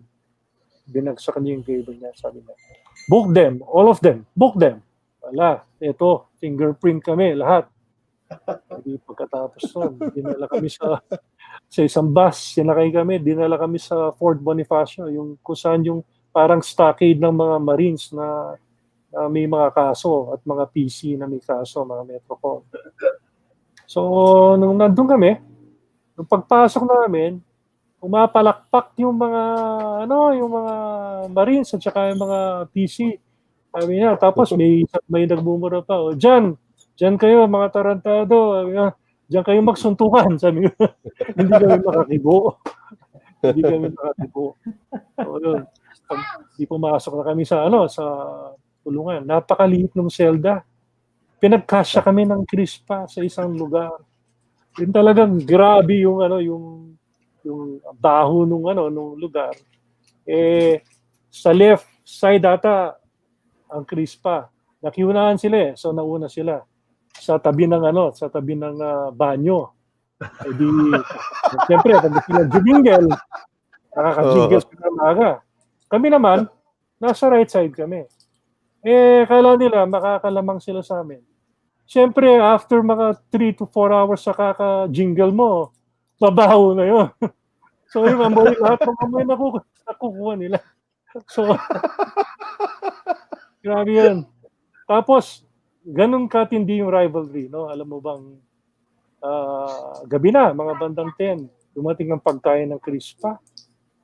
Siyempre, ang haba ng proseso dun sa krami, yung fingerprinting. Hindi kami binibigyan ng pagkain, gutom kami. Sabi na, hindi naman kami nahinga, siyempre, yung pride namin, di ba? Alimango, sugpo, dami. Pampano, yung mga ganyan, no? Talagang native na food. Nung biglang dumating yung pagkain namin, alam mo, hindi na magpapatalo ang Toyota. Hindi magpapatalo si Coach Dante. Dumating, in-order niya sa Intercon, sa Prince Albert. Puro steak. Prawns. Steak and prawns, ang dami, iba. Porterhouse, ribeye, lahat. Ang ganda. Yung kalaban, sugpo. Yung sa inyo, prawn. Ganun din yun. Alam mo, hindi rin namin sila binigyan. Walang sharing. Walang sharing. Ganun katindi yung pati yung management kung hindi magpapatalo talaga, hindi magpapatalo. Grabe. Alam mo kami. Yes. Binakwento lang nagbabaraha pa daw kayo ng ingay daw ni Boy Clarino, gusto na daw parang patahimikin. Maingay si Boy Clarino tapos may dumating na dalaw. Pag dalaw sa kanya, yung kapatid data niya bibigyan siya ng damit or something. Tapos sabi nung warden, sabi na, sino ba si Boy Clarino sa inyo dyan? Nung mahinaan muna. Alam mo si Boy, Brusco. Sabi na, ako, bakit? Tapos sabi ng warden na buisit. Hoy, saan na mo? Pumunta ka dito, lumapit ka, kunin mo dito yung damit mo. Biglang parang naging aso si Boy Clarino. Nakalimutan niya na sa stockade kayo. Yung isa kang kwento daw, si Barela daw, pinuntahan naman daw ng asawa, sabi daw ni Coach Sunny, Tito, dala na daw ng asawa mo yung wig mo. Tawanan din yun. Grabe yun. Di pagkatapos yun, lumabas kami yata 4 o'clock, so we got to Krame around 4:30. Alam mo, doon kami sa flagpole. Usual, martial law to eh. Yeah. Tapos umuwi na kami, nagmamadali kami umuwi dahil sa gabi meron kaming game against UTEX. So kumain lang kami, natulog kami, and then wala, natalo din kami sa UTEX that night. Wala sa kondisyon. Saka may kontrapelo kami sa UTEX talaga. Talagang kuminsan, ang UTEX talagang, ewan ko, nahihirapan ng Toyota kuminsan sa UTEX. UTEX naman was always, kahit pa paano, lalabanan naman yung top 2 talaga. Diba? Was always trying to get in to those first 2 positions. But but in your second year, we didn't talk about it yet. So you were so disappointed in your first year that you didn't win a championship. But you were able to win one in your second year, di ba? 77, yes. 1977, di ba? Nanalo kayo ng championship, di ba? Against the foreign team.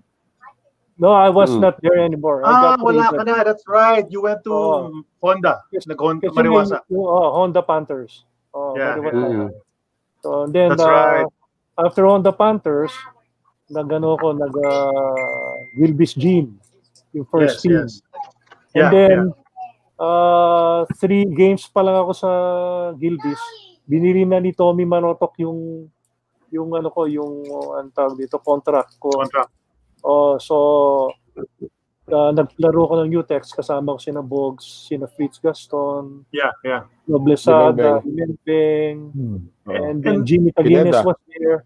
Jimmy Taguines, tapos sino pa? Reguliano, the Pinelo Reguliano. brothers. Were there. Oo. Cheto. Etok wala na. Wala Wala na. pa. Wala na. Glenn McDonald ang Glenn McDonald Pero- si Aaron James. So that's where you won your championship was with Yes. UTEX, right? But Yeah. yes. Was it with Toyota, with UTEX? Ay, Against with Toyota. But Against I was Toyota. injured. I was injured against Toyota. But I was injured then, Charlie. Nasa sideline lang ako. So you were able to see what transpired. So you saw yung 16 seconds, humabol kayo, ganyan-ganyan. Talagang thrilling yun. Grabe yun. Yeah. Si Glenn McDonald, I couldn't forget that. Yes, that guy is a very nice guy, a decent guy. Talagang napakabait. Ay, ito, ano na to, coach? Reunion game na to. Reunion game Chris na. 2003, Chris Toyota reunion game. Yung kinikwento ni Ed Camus pag nag-practice na kayo, tara, takbo. Hindi daw makatakbo. O sige, lakad na matun. Lakad lang kami. Lakad na lang. Lakad lang kami. Tapos we were only able to practice 2 times. Imagine ako 23 years na hindi ako naglalaro ng basketball, bigla ako nag-ensayo. Kaya nung game na yan, I was able to play for how many? 4, 5 minutes, 3 points lang. Tapos hamstring na ako. Tinulak ako ni Philip Cesar. Na-hamstring kagad ako. Simon nga, 2 hamstring dyan. Wow. Si Ed Camus, alam mo, hindi tayo ng 2 linggo. Oo nga, kinikwento nga niya. 2 linggo. Talaga? Ganun katindi. Bahay ko sa Antipolo yun. Kasi alam mo, pag crisp pa kalaban, talagang bibigay mo kahit hindi na nakaya ng katawan, sa ulo na lang. Lalaro ka pa rin Diba? Sino tumulong dito sa picture? There was an animosity Rolly. in that man. Rolly Marcelo, yeah. Boise. The big guys, Boise, di ba? That's Ed Camus ba yan? Ed Camus, and then Rolly Marcelo, tapos ako. Si Rolly Marcelo, ganda pa ng nilaro ni Rolly Marcelo dyan in that game. Oo. He played well. Kasi naglalaro pa siya Naglalaro pa yung mga yan kaya nung mga Crispa, naglalaro pa yan yung 50 above or 60 above. 50 above. Yung maganda rin yung laro dyan, coach, si Oscar Rocha. Oo. Revelation. Diba? He scored a lot, but he also hurt people a lot also. But that's the way he plays talaga. Ganun siya talaga. Then Terry Saldana played well. Tapos Yes, si of Rocha course. gusto pang upakan si Gidaben Sila mag-abutan dun di ba? Shuffle sa baba. Tsaka Yeah. nagkakabungguan sila. Pati si Ato yun, si Terry. Ganun din. Ate Terry. Pero yung nagdala sa inyo talaga noon, coach, di ba? Terry Saldana and Chito Loizaga, di ba? Silang dalawa. Yeah. Because of his rebound and shooting. Yeah, I remember that. And then Rocha. I have And then, that of course, I have that on CD. I have a DVD of Wow. that game Wow. somewhere here in my cabinet. I bought it pa in one of those, yung mga Astrovision, ganyan. Bumili pa ako. Yung nakita ko, sabi ko, I have to get this. Classic yan, di ba? Tama. Grabe yung panalo. Tsaka yung 3-point shot ni Jaworski. pasa ni Mon. Yung Ganda And right before that, si Bogs Adornado hit a 3-pointer. 3-point shot. Doon sa inside. To cut it to 1. To cut the lead to 1. Yeah. Tapos Sani made another 3. That was his only points of the game, yung kay Jaworski. Yeah. Pero galing talaga ni Bogs. Si Bogs ang galing. Nag-step back pa noon. Nag-dribble back pa sa tres. Para... talagang siya. Mahusay si Bogs talaga. Mahusay. I'm curious to know lang, coach, when you transferred, di ba, from Toyota, you were traded to Mariwasa. Yes. Trade yun. Kasi, yun na nga, hindi na ako masaya that time because of that, yung incident na 2-0 tapos na 3 straight games na Right, okay. And then you transferred to Gilbis. Yung Gilbis naman, how did that happen? Was that by choice? Is that a signing or did they trade you also? No. They got me. Okay. They got me. Free agent ako. They wanted me to play for them. Okay. So, Wanted to. Yeah. And then, yun na nga. Tommy Manotok got me. Alam mo, sa UTEX, bangayan din yan sa practice. Kami. Alam mo ba, kuminsan kami ni Fritz, mag-aaway kami. Kasi kung dumipensa si Fritz, grabe, bubungguin ka talaga niya. Tapos nandun pa si Dave Reguliano, kuminsan, bibigay niya yung tuhod niya, yung mga ganyan. Bugbugan talaga kami doon. Kahit na magkakaibigan kami. sino nablisada nun? Oh, Noblesada pa. Tapos Deles was there, si Roy. Okay, Deles. O tapos, nagkapikunan, kwento ko sa inyo. Ito, maganda ito. Nag-practice kami sa Dumlao. Alam mo si Aaron James? Ano yan? Ano ba yan? Papangantsaw. Palagi niya kinakantsawan si Jimmy Tagines. Tapos binubunggo pa niya sa ensayo. Dumating sa practice si Jimmy, di kumikibo. Sabi ko, ano nangyari sa'yo? Wala. Sabi na, di kumikibo. Sayaw kong pansinin. Ngayon pala may balak. Nung nag-warm up pa lang, biglang bumunutan ng kutsilyo si Aaron James. Inaabol niya, takbo ni Aaron James sa labas, sumakay ng taxi, umuwi sa kwarto. Ganun katindi yun. Ito yung mga behind the scene na hindi alam ng mga tao. Oo, talaga. Grabe. Talaga. Hinabol talaga ni Jimmy, talagang isang hitak na... Bakit daw? Bakit Grabe naman yun. Palagi siyang kinakantsawan ni Aaron James. Si Aaron James kasi mapangut siya. Mahirit. Ano Ano tinatawag niya kay Jimmy? Bakit napikon si Jimmy? Ay, hindi ko na alam dahil Pero grabe no. Pikon yan. Oh my gosh, grabe naman yun. Tindi nun. Sana siniko na lang niya. Ang taxi, biglang umuwi sa quarters. Kung tinako ng taxi, traffic sa Mandaluyong. That time, hindi pa. Sa Dumlao. Ay, di pa ba? Traffic nun. Speaking of Dumlao, si Dumlao yan ang scorer. Si Dumlao himself. Ito yung mga records niya sa 100 points a game yun. Oo, si Dumlao. Ito, this picture. This picture was taken, kailan to, Coach Gil? Nung reunion game din to? Kasi wala naman si Arnaiz nun eh. So this must have been 2010. This was taken 2 years ago. Yeah, when ano. Okay. During the of Francis Arnaiz, yung second win, art exhibit niya sa BGC. Yeah. Yan yung picture na yan. Napansin ko lang, nakapotones na yung mga polo nyo dito, ano? Mahusay na yung director. Tsaka medyo clean cut na, except Francis now with his balbas, but di ba? Dati long hair. BGs nga, sabi ng isang commenter kanina, BGs yung mga forma dati. That was the time na ganda, no? Art exhibit. Lasting friendship talaga, no? Being teammates in Toyota changes you talaga, no, Coach Gil?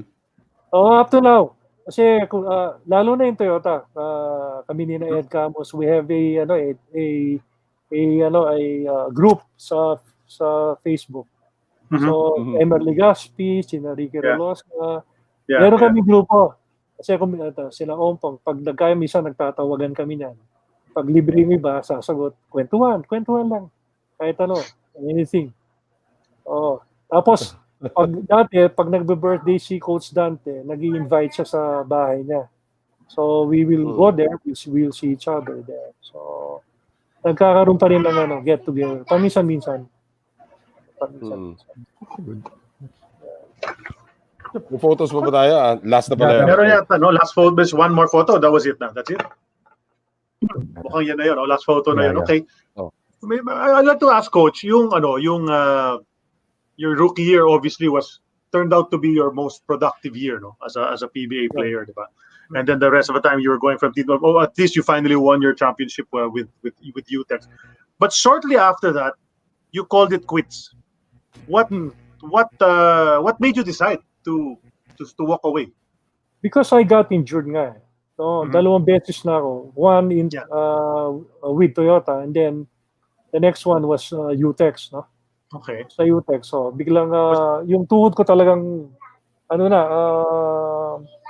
nagtutubig. Okay. Nagtutubig. And then I wanted it operated on. Okay. Kaya lang, pa-expire yung kontrata ko. UTEX didn't want to gamble anymore because before, usually hindi naman pinapa-operahan yung mga hindi naman superstar talaga. Pag superstar ka lang talagang ginagastusan ka. Kamukha nila Bogs, no? So yun ang naisip ko. Sabi ko, I think, kung maglalaro man ako, hindi na kasing lakas nung ano ko, yung Yeah. tuhod ko. Tsaka hindi na maganda yung lalaroin ko. So sabi ko, Yeah. it's time to So quit. it was the same knee, coach, that bothered you those Yes, 2 times. right. My right knee. You know, at the age of 23, Charlie, I was Yun na nga eh. already Yeah. retired. So I started Grabe nga. playing when I was 18. Yeah. Oh, nga, Grabe nga what did you do? What did you do after at the age of 23? You're done with the PBA. What was next for Gil Cortez nung time na yun? Okay, at first medyo nagbalon ako. Went out to the beach a lot, trying to figure out what to do next. But I was given a chance to go back to basketball again. Noong time ni Coach Nick Cortez, the late Okay. Coach Nick Cortez, Milo Best. to coach for Milo Best, no? Nagkasama kami doon. Nagka-ano kami doon. And I was very fortunate and I was very lucky and I was very grateful to him na makasama ko yung mga coaches ng, actually, mga puro Philippine team coach eh. You have Arlene Rodriguez, Francis Rodriguez, Nemi Villegas, you have Ato Badolato, you have Orly Bolson, Ompong Segura. Who's who? Oh, yeah. Star-studded Puro Hall of Fame. Sa Violago pa noon, Violago. Hall of Famers ang kasama ko. Chris Arroyo, tapos Ed Ocampo, sa Lasal Sobel lang siya sumasali sa amin. So, yun. And then, nag-isip ako, pumunta ako ng States for a while. I tried, but I didn't like it there. I went back. So, kasi malungkot doon. Lahat ikaw gumagawa sa labahin mo, mga damit mo. Sanay ka sa probinsya na pinagsisilbihan, may katulong, di ba? So, I didn't like it. So, during that, sa Milo Best, kami palagi magkasama ni Coach Nick noon. Because we were coaching International School of Manila, yung girls team. Okay? And then I was a consultant in De La Salle Sobel. So I have to travel there, go to Makati, and go to Quezon City. Or kasi kuminsan, Sambieda kami. So ano din, nakakapagod din. No? Pero sabi ko, ganun talaga at least payback time that you teach children na yung mga dati mong ginagawa, maibigay mo at ma-impart mo sa mga kabataan. So doon ako nag-focus dun sa pagko-coach naman. And then I became a coach sa PABL. There was one training session in Violago. Pumunta sa akin si Coach Yeng Giao. Coach Yeng then, that time, I think he was coaching Swift already. Or Pop Cola, Mika or something, no? Or ABL. Tapos, sabi niya, gusto ni Daddy ikaw mag-coach ng Pampanga team natin for the PABL. PABL pa noon, hindi PBL. Yeah. So, sabi ko, pag-iisipan ko muna. And then, nung umuwi ako sa Pampanga, I got a call from the late Governor Bren Giao. And then he asked me, Gil, ano pang ginagawa mo? Ba't di ka pa mag-coach ng team natin? Sabi naman, pa-try out ka na.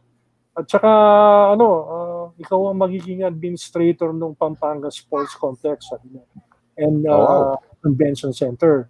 So that is the Bren Giao Sports Complex and Convention Center. Kung saan nagalaro yung mga PBA, UAP, yan. Diba? So anyway, sabi ko, pag-iisipan ko pa ako. Sabi na, sa gobyerno, alam mo, mababa ang pasweldo dyan. Prestige lang talaga, prestigious yung imagine you will be the administrator of the napakalaking complex, no? Sabi ko, and then kasi binibigyan lang ako ng konti, I think it was less than 5,000 that yung nakukuha ko sa pagko-coach ko sa international school at pagiging consultant ko sa Sobel and plus Milo Best. Kaya lang yung pagod mo naman doon, At saka sa Manila that time, magastos. Konting galaw mo, pera talaga. So sabi ko, I will be staying in the province na. So I've decided to stay in the province. So yun, kinuha ko yung offer ni Governor Brengao. Nag-coach ako ng PABL, Pampanga team. Usually kasi ang PABL, magkukuha sila ng provincial teams and then hahaluan nila ng mga PABL teams. Sino yung mga players mo nun, coach? Doon sa Pampanga selection na naglaro sa PABL? Sino yung mga players na nakuha ng Sa akin homegrown? si Rosita. Tapos yung si Lazaro, kapatid ni Ray. And then I have Miranda. And then I have si Jojo Flores. And shooter yun. And then I have Alejo. Yan, yung mga yan. And then yung mga assistant coach ko, yung NCAA commissioner, si Tonichi Puhante. And si Coach Ompo Sigura. Yun ang mga coaches ko. That we go fast forward tayo ngayon, coach. 1998, may magbubukas na bagong professional league called the Metropolitan Basketball Association. Biglang may team din ng Pampanga noon, the Pampanga Dragons, and then you were involved with that. Kwento mo naman yung formation ng Pampanga Dragons and your involvement with it. Formation of Pampanga Dragon. Actually, their una pa lang, kasi wala pang games, ano na lang yan, tryout muna. And then, biglang, galing ako Manila, biglang may tumatawag sa akin, si Jag, Jose Antonio Gonzalez, the former Secretary of Department of Tourism during the time of President Cory.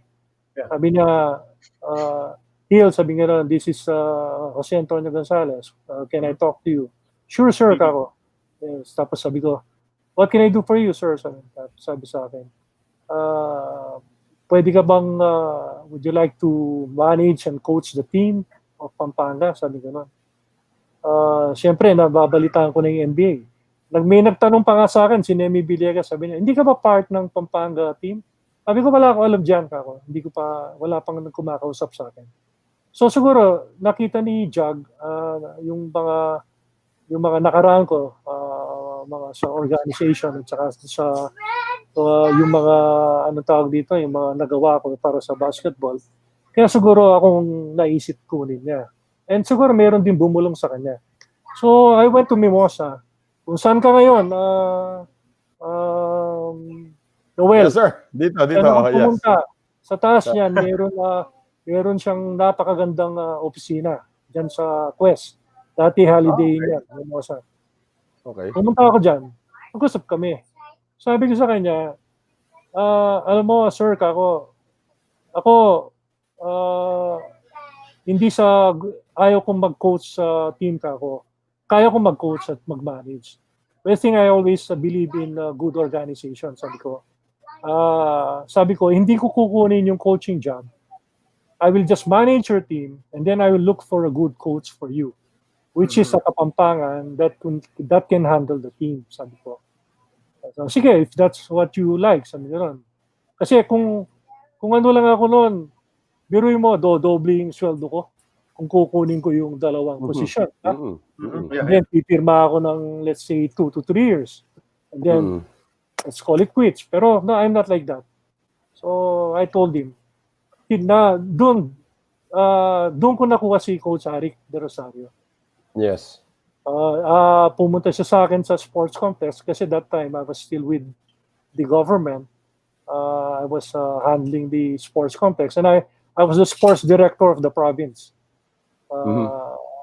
Yeah. Anyway, yun. So yun, nakuha ko si Coach Arik kasi pumunta rin sa akin si Coach Joel Banal. Kaya lang marami siyang bit-bit na player. So, mawawala ng posisyon yung mga local players namin. Homegrown. Nila Liangco, nila Garcia, Bautista, Dave Bautista.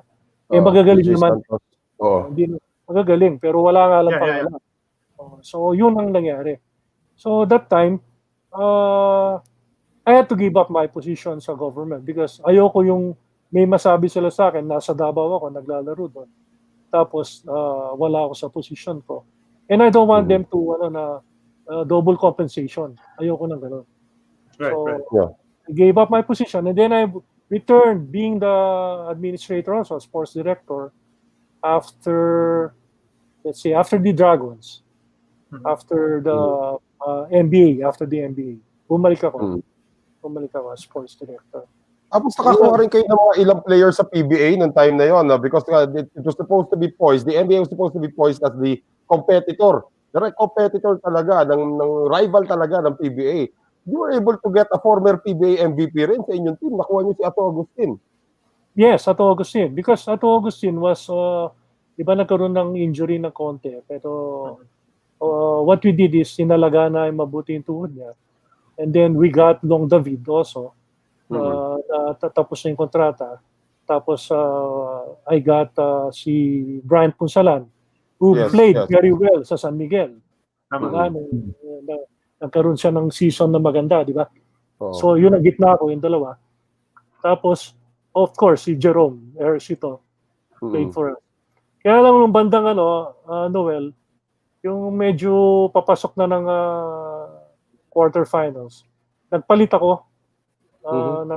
Kinuha ko si Andy De Guzman kasi sabi ko napakalakas ng Metro Stars, napakalakas ng Cebu Gems at saka yung Negros, yung Negros Lasers. Sabi ko yan ang coach Arik, yan ang basihan natin kako. So nasa Bacolod kami noon. Sabi ko eto kunin natin si Andy De Guzman kasi pamalit in case na si Ato Agustin medyo yung tuhod niya. Kasi alam mo yan, mga yan, they were playing hurt eh. So, pa tayo ng yung dalawang medyo pwedeng mag-step up pag hindi nakascore si Ato. Ako. Kinuha namin si Udoy Belmonte. Shooter din sa labas, 3-pointer. San Miguel. San Miguel. Then we got Ato Morano. So, kaya doon lumakas yung Dragons. Pati yung mga homegrown nyo, sila Billy Bansil, sila Dave Bautista, Vijay Santos, ando pa rin, Yeah, malakas naman. That was a pretty good team. Dave Bautista was si Ignacio was good, Norman Gonzalez was very good. May kanya-kanya role. Because we were running yung kay Tex Winter, yung Triangle. Alam mo kung hindi nagkawatak-watak yung team na yon, champion pa rin kami the following year. Kasi by heart, kahit na nakapikit, alam nila kung saan dadalhin yung bola. Kung kailan shoot, kung kailan. Yeah. And eventually, of course, the Dragons went on to win the championship sa inaugural season ng Metro Ball. Pero marami nga nagsasabi, dapat daw si Ato Agustin ang MVP, but they did not want a former PBA player becoming an MVP. Kaya naging si John Ferriol ang MVP. I think dapat yung MVP na yun kay Ato talaga yan. Yes, ako rin. I thought so. He played really well. Grabe, parang wala siyang injury.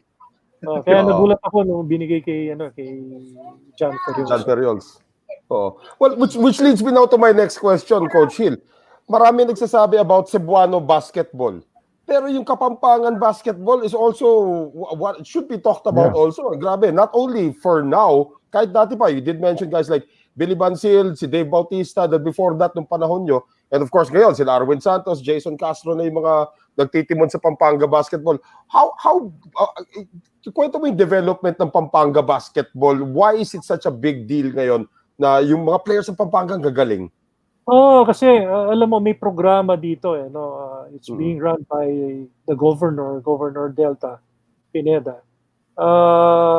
Maganda kasi at the early stage, yung mga bata kinukuha na, tapos nag-ensayo, pinapakain, at tapos may allowances na. So parang kami nung panahon namin nung 70s and 80s, yung mga players nun, if you remember, Anduin Taguines, yung si Jojo De Guzman, yung mga Kapampangan, Manansala, andun si Ramon, Hector Calma, Gary David, di ba? Tapos yung sa 80s to 90s naman, ang pumalit si Ato Agustin, Long David, Brian Ponsalan, Jerome Ejercito, yung mga si Eric Gascon, di ba? So maganda talaga yung programa. And then ngayon, nandiyan si Castro, Jason, Ian Sangalang, Abueva, si Japet Aguilar, si Pascual, and then si Michael Miranda is playing for NLEX ata. So, That's right. Yes. tuloy-tuloy, walang ano. Talagang naglalabanan noon. Nung una pa, paramihan ng players ang Cebuano at saka yung mga Kapampangan. Sa maging Mika siya, maging PBA. Yeah. Galing. But now, Coach, you're now part of the Samahang Basketball ng Pilipinas. Grabe yung journey nyo from being a teenager, entering the PBA, to winning Rookie of the Year sa PBA, and then eventually finding your way to Nick Jorge, and then with the Pampanga Dragons nga sa NBA. But ngayon, kumbaga, nagbalik loob kayo sa federasyon naman ngayon with the Samahang Basketball ng Pilipinas. Tell us about your journey naman doon. Sa basketball ng Pilipinas, well, I'm actually one of the old nakatatandang regional directors ng SBP since 2006, and then I became a board of trustees 8 years ago. So malaking natutulong natin dyan, at marami tayong programa na ibibigay sa ating mga constituents. Not like before, it's just only tournament, no? Yung puro basketball lang naman. Hindi ka mukha ngayon. Ang daming commission na tinatag ng SBP. Meron tayong coaches commission, which is headed by Coach John Richico. And then we have this technical commission, which is the Referees Academy. And then we have the youth commission. Tapos women's commission. Tapos meron pa tayong tournament commission. So marami talagang mga proyektong ginagawa in grassroots development. Sa technical, we usually accredit and we give clinics and seminars sa mga would-be referees around the Philippines, no? So ako, sa akin, I have around 1,000 referees sa Region 3. No? So yun ang and then doon sa Coaches Commission, meron tayong mga iba-ibang programang ginagawa dyan, especially during this time of the pandemic. Oo. Alam nyo, hindi kami tumigil sa kakagawa ng mga programa sa ang tawag dito, sa mga constituents natin. Bibigay tayo ng mga kamukha nung nagkaroon ng COVID. Nag-usap-usap kami, and kinausap namin yung, of course, our highest official of the SPP, Chairman Emeritus and VP, of course, no? Tapos President Alpan Lillo, regarding doon sa nangyari. So what we did is we asked for a parang financial assistance to give to the poorest of the poor, yung mga referees, dahil nawalan ng tournament, nawalan ng laro. So wala silang pera. Kung di sila tatakbo, wala silang pera. So what we did, naglaan kami ng millions of pesos to give to them sa 16 regions ng samahan. No? So that's one. That was during April 30. So hirap pa nga kami kung paano yung pamimigay, dahil siyempre walang contact, di ba? Hindi pwede. So ang ginagawa lang namin, binagay sa Palawan para makuha ng mga provincial heads ko at ng mga city heads ko para pamigay doon sa mga poorest of the poor. Tsaka nagkaroon kami ng criteria kung sino talaga yung mga hindi nagtatrabaho. At tsaka yung mga sa DepEd, hindi naman pwedeng bigyan yun dahil may trabaho yun. So, ganun ka yung SBP sa mga constituents niya, kasuportado. Tapos, dito sa pandemya, dami namin ginawang mga webinars, no? Noong June 10, I think we had the Referees Academy webinar for national. I was there. I was there actually. Okay. Tapos nagkaroon tayo ng Coaches Academy launch ng SBP FIBA Tournament Coaches Commission, no? Wherein we invited foreign coaches to teach our local coaches, mga provincial coaches. And then nagkaroon din ng e-sports press launch, yung yung gaming sa parang NBA style, di ba? Tapos nagkaroon ng women in basketball, growing the game. This time we invited coaches from Australia, tapos nagbigay sila ng sa mga coaches natin ng mga babae naman ang nag-participate doon. Webinar din 'yon.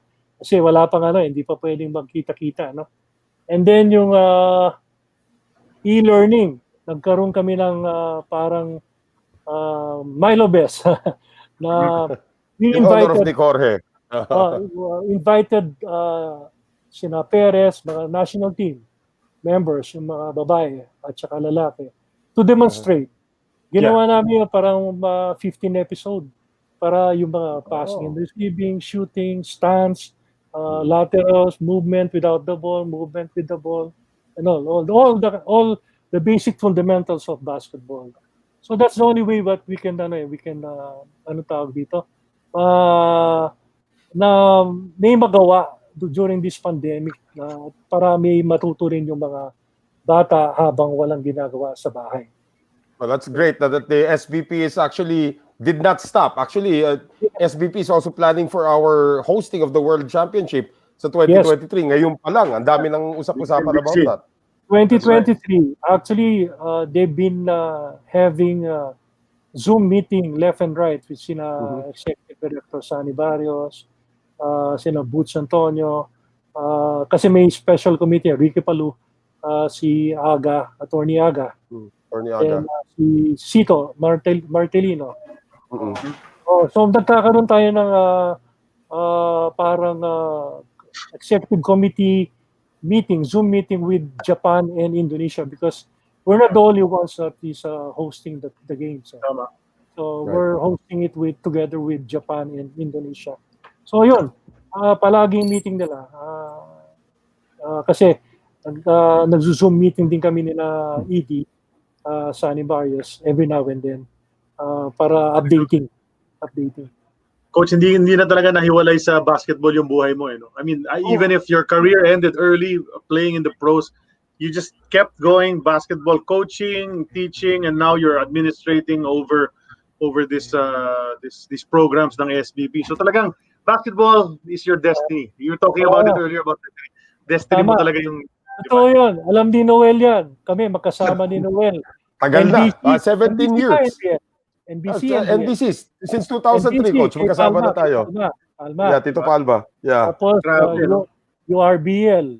Tapos Liga Pilipinas. Tapos NBA. Tanong mo na, Noel, di ba? Well, this is something Noel usually asks. I'll be the one to ask it today. Coach, how do you what legacy does Gil Cortez leave in basketball? What kind of memory do you want people to have of you as far as your basketball career is concerned?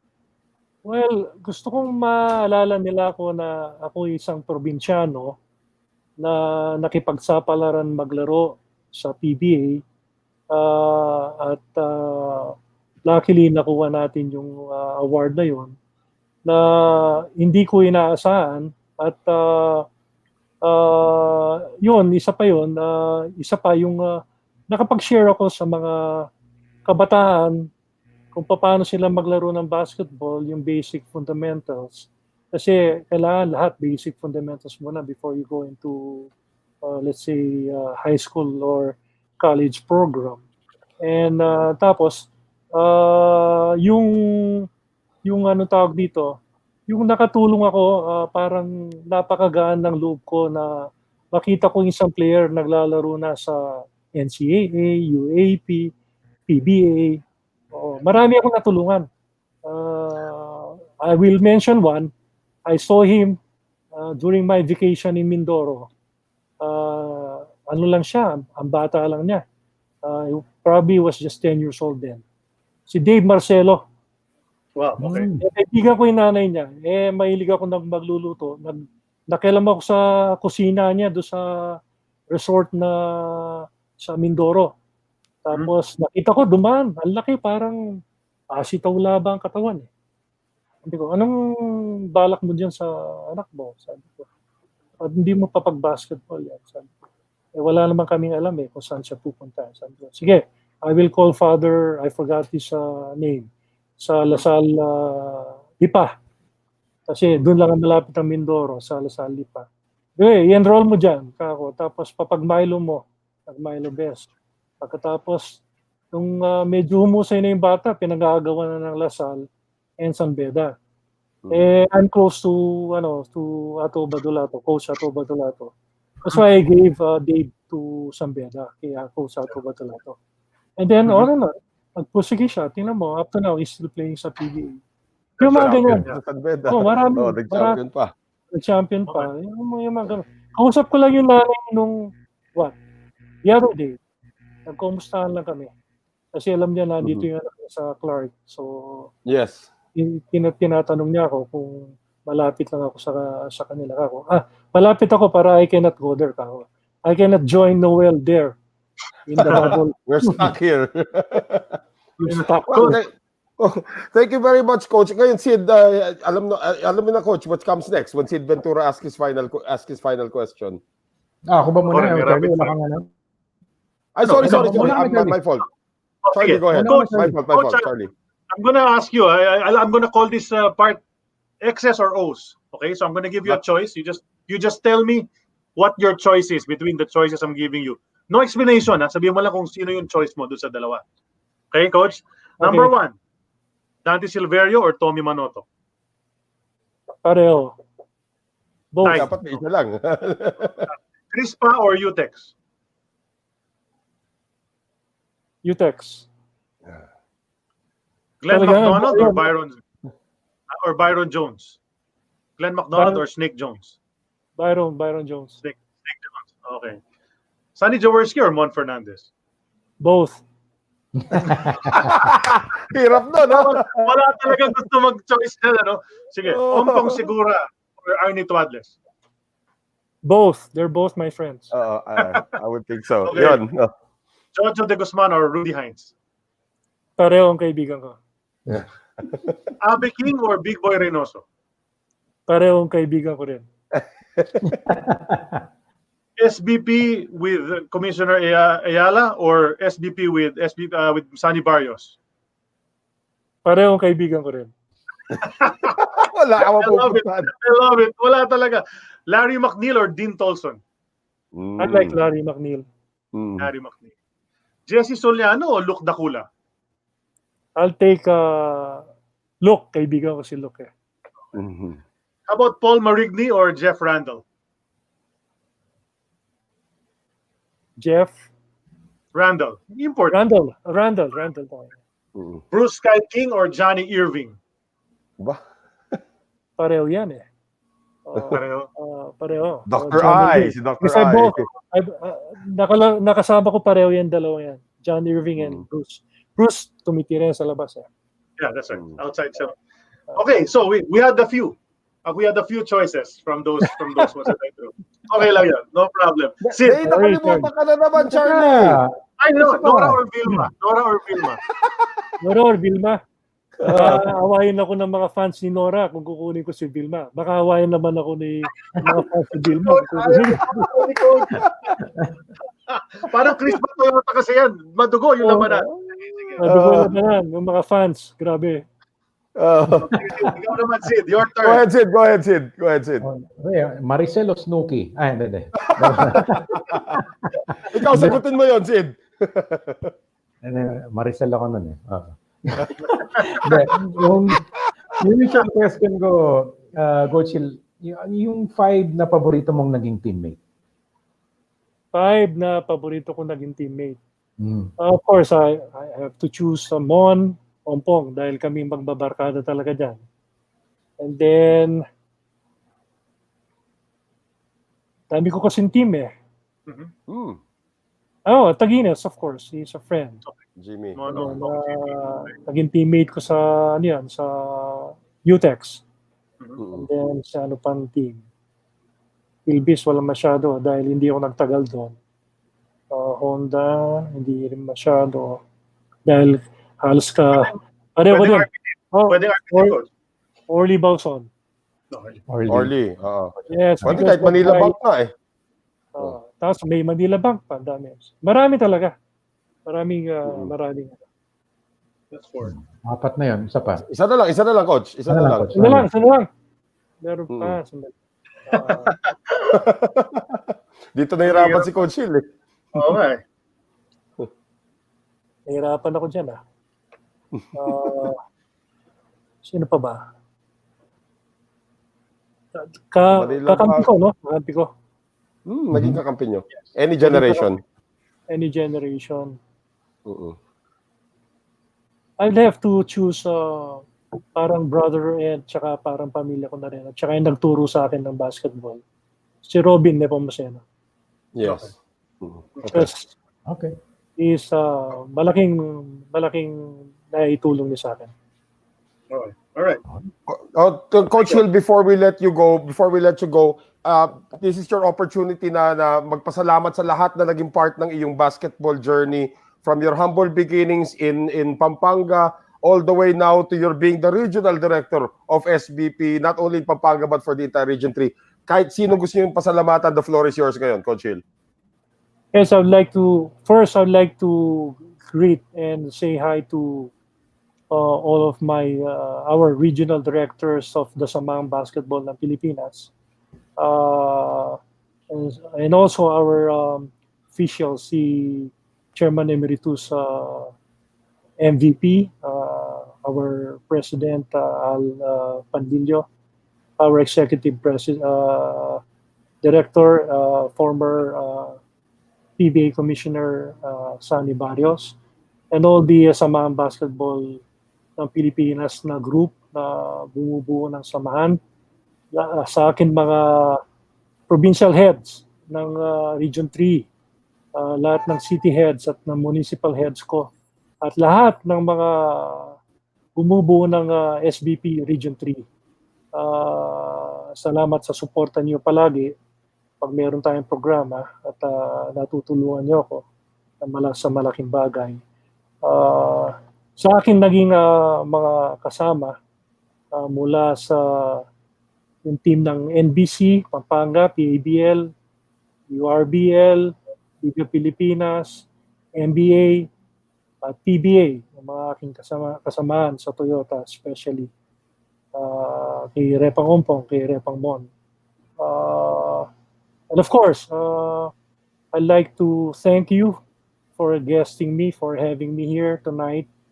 It is an honor for me na maging panawin ninyo dito sa napakagandang webinar.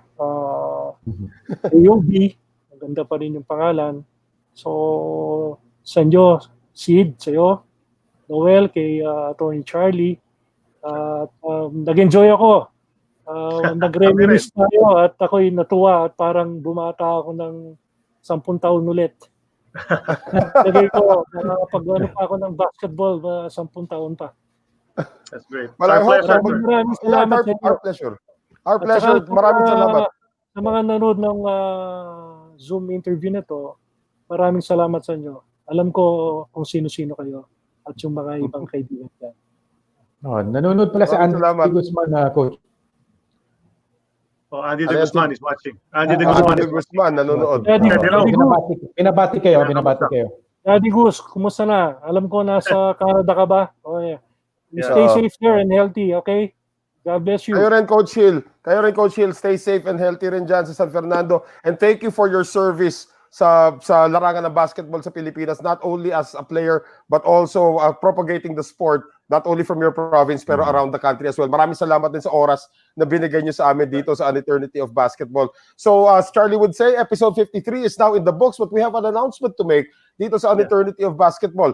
This will be our final show now, twice a week po ang takbo natin, because sa pagsisimula nitong ating PBA bubble, all of us, with no exception, myself, Charlie, and Sid, will all be very busy with our involvement with the PBA in one way or another. So, An Eternity of Basketball still continues dito sa ating show, pero kada Sabado na po tayo ng umaga. Okay, we will be announcing our new schedule sa ating website, but it will happen once a week every Saturday morning. So masanay na po tayo sa reminiscing with some of our basketball heroes from the past. But yan po yung announcement that we are going to make, and we hope that you still join us for our shows. Coach Gil, maraming salamat din ulit.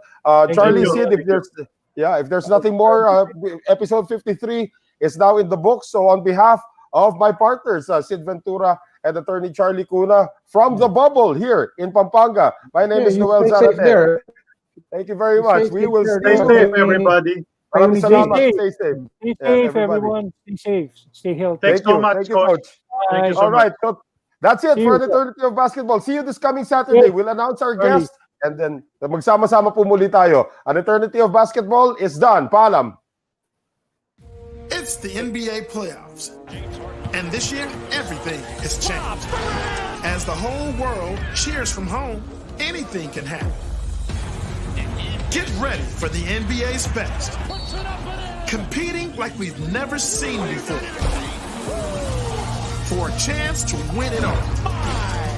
It's a whole new game. Watch the NBA playoffs live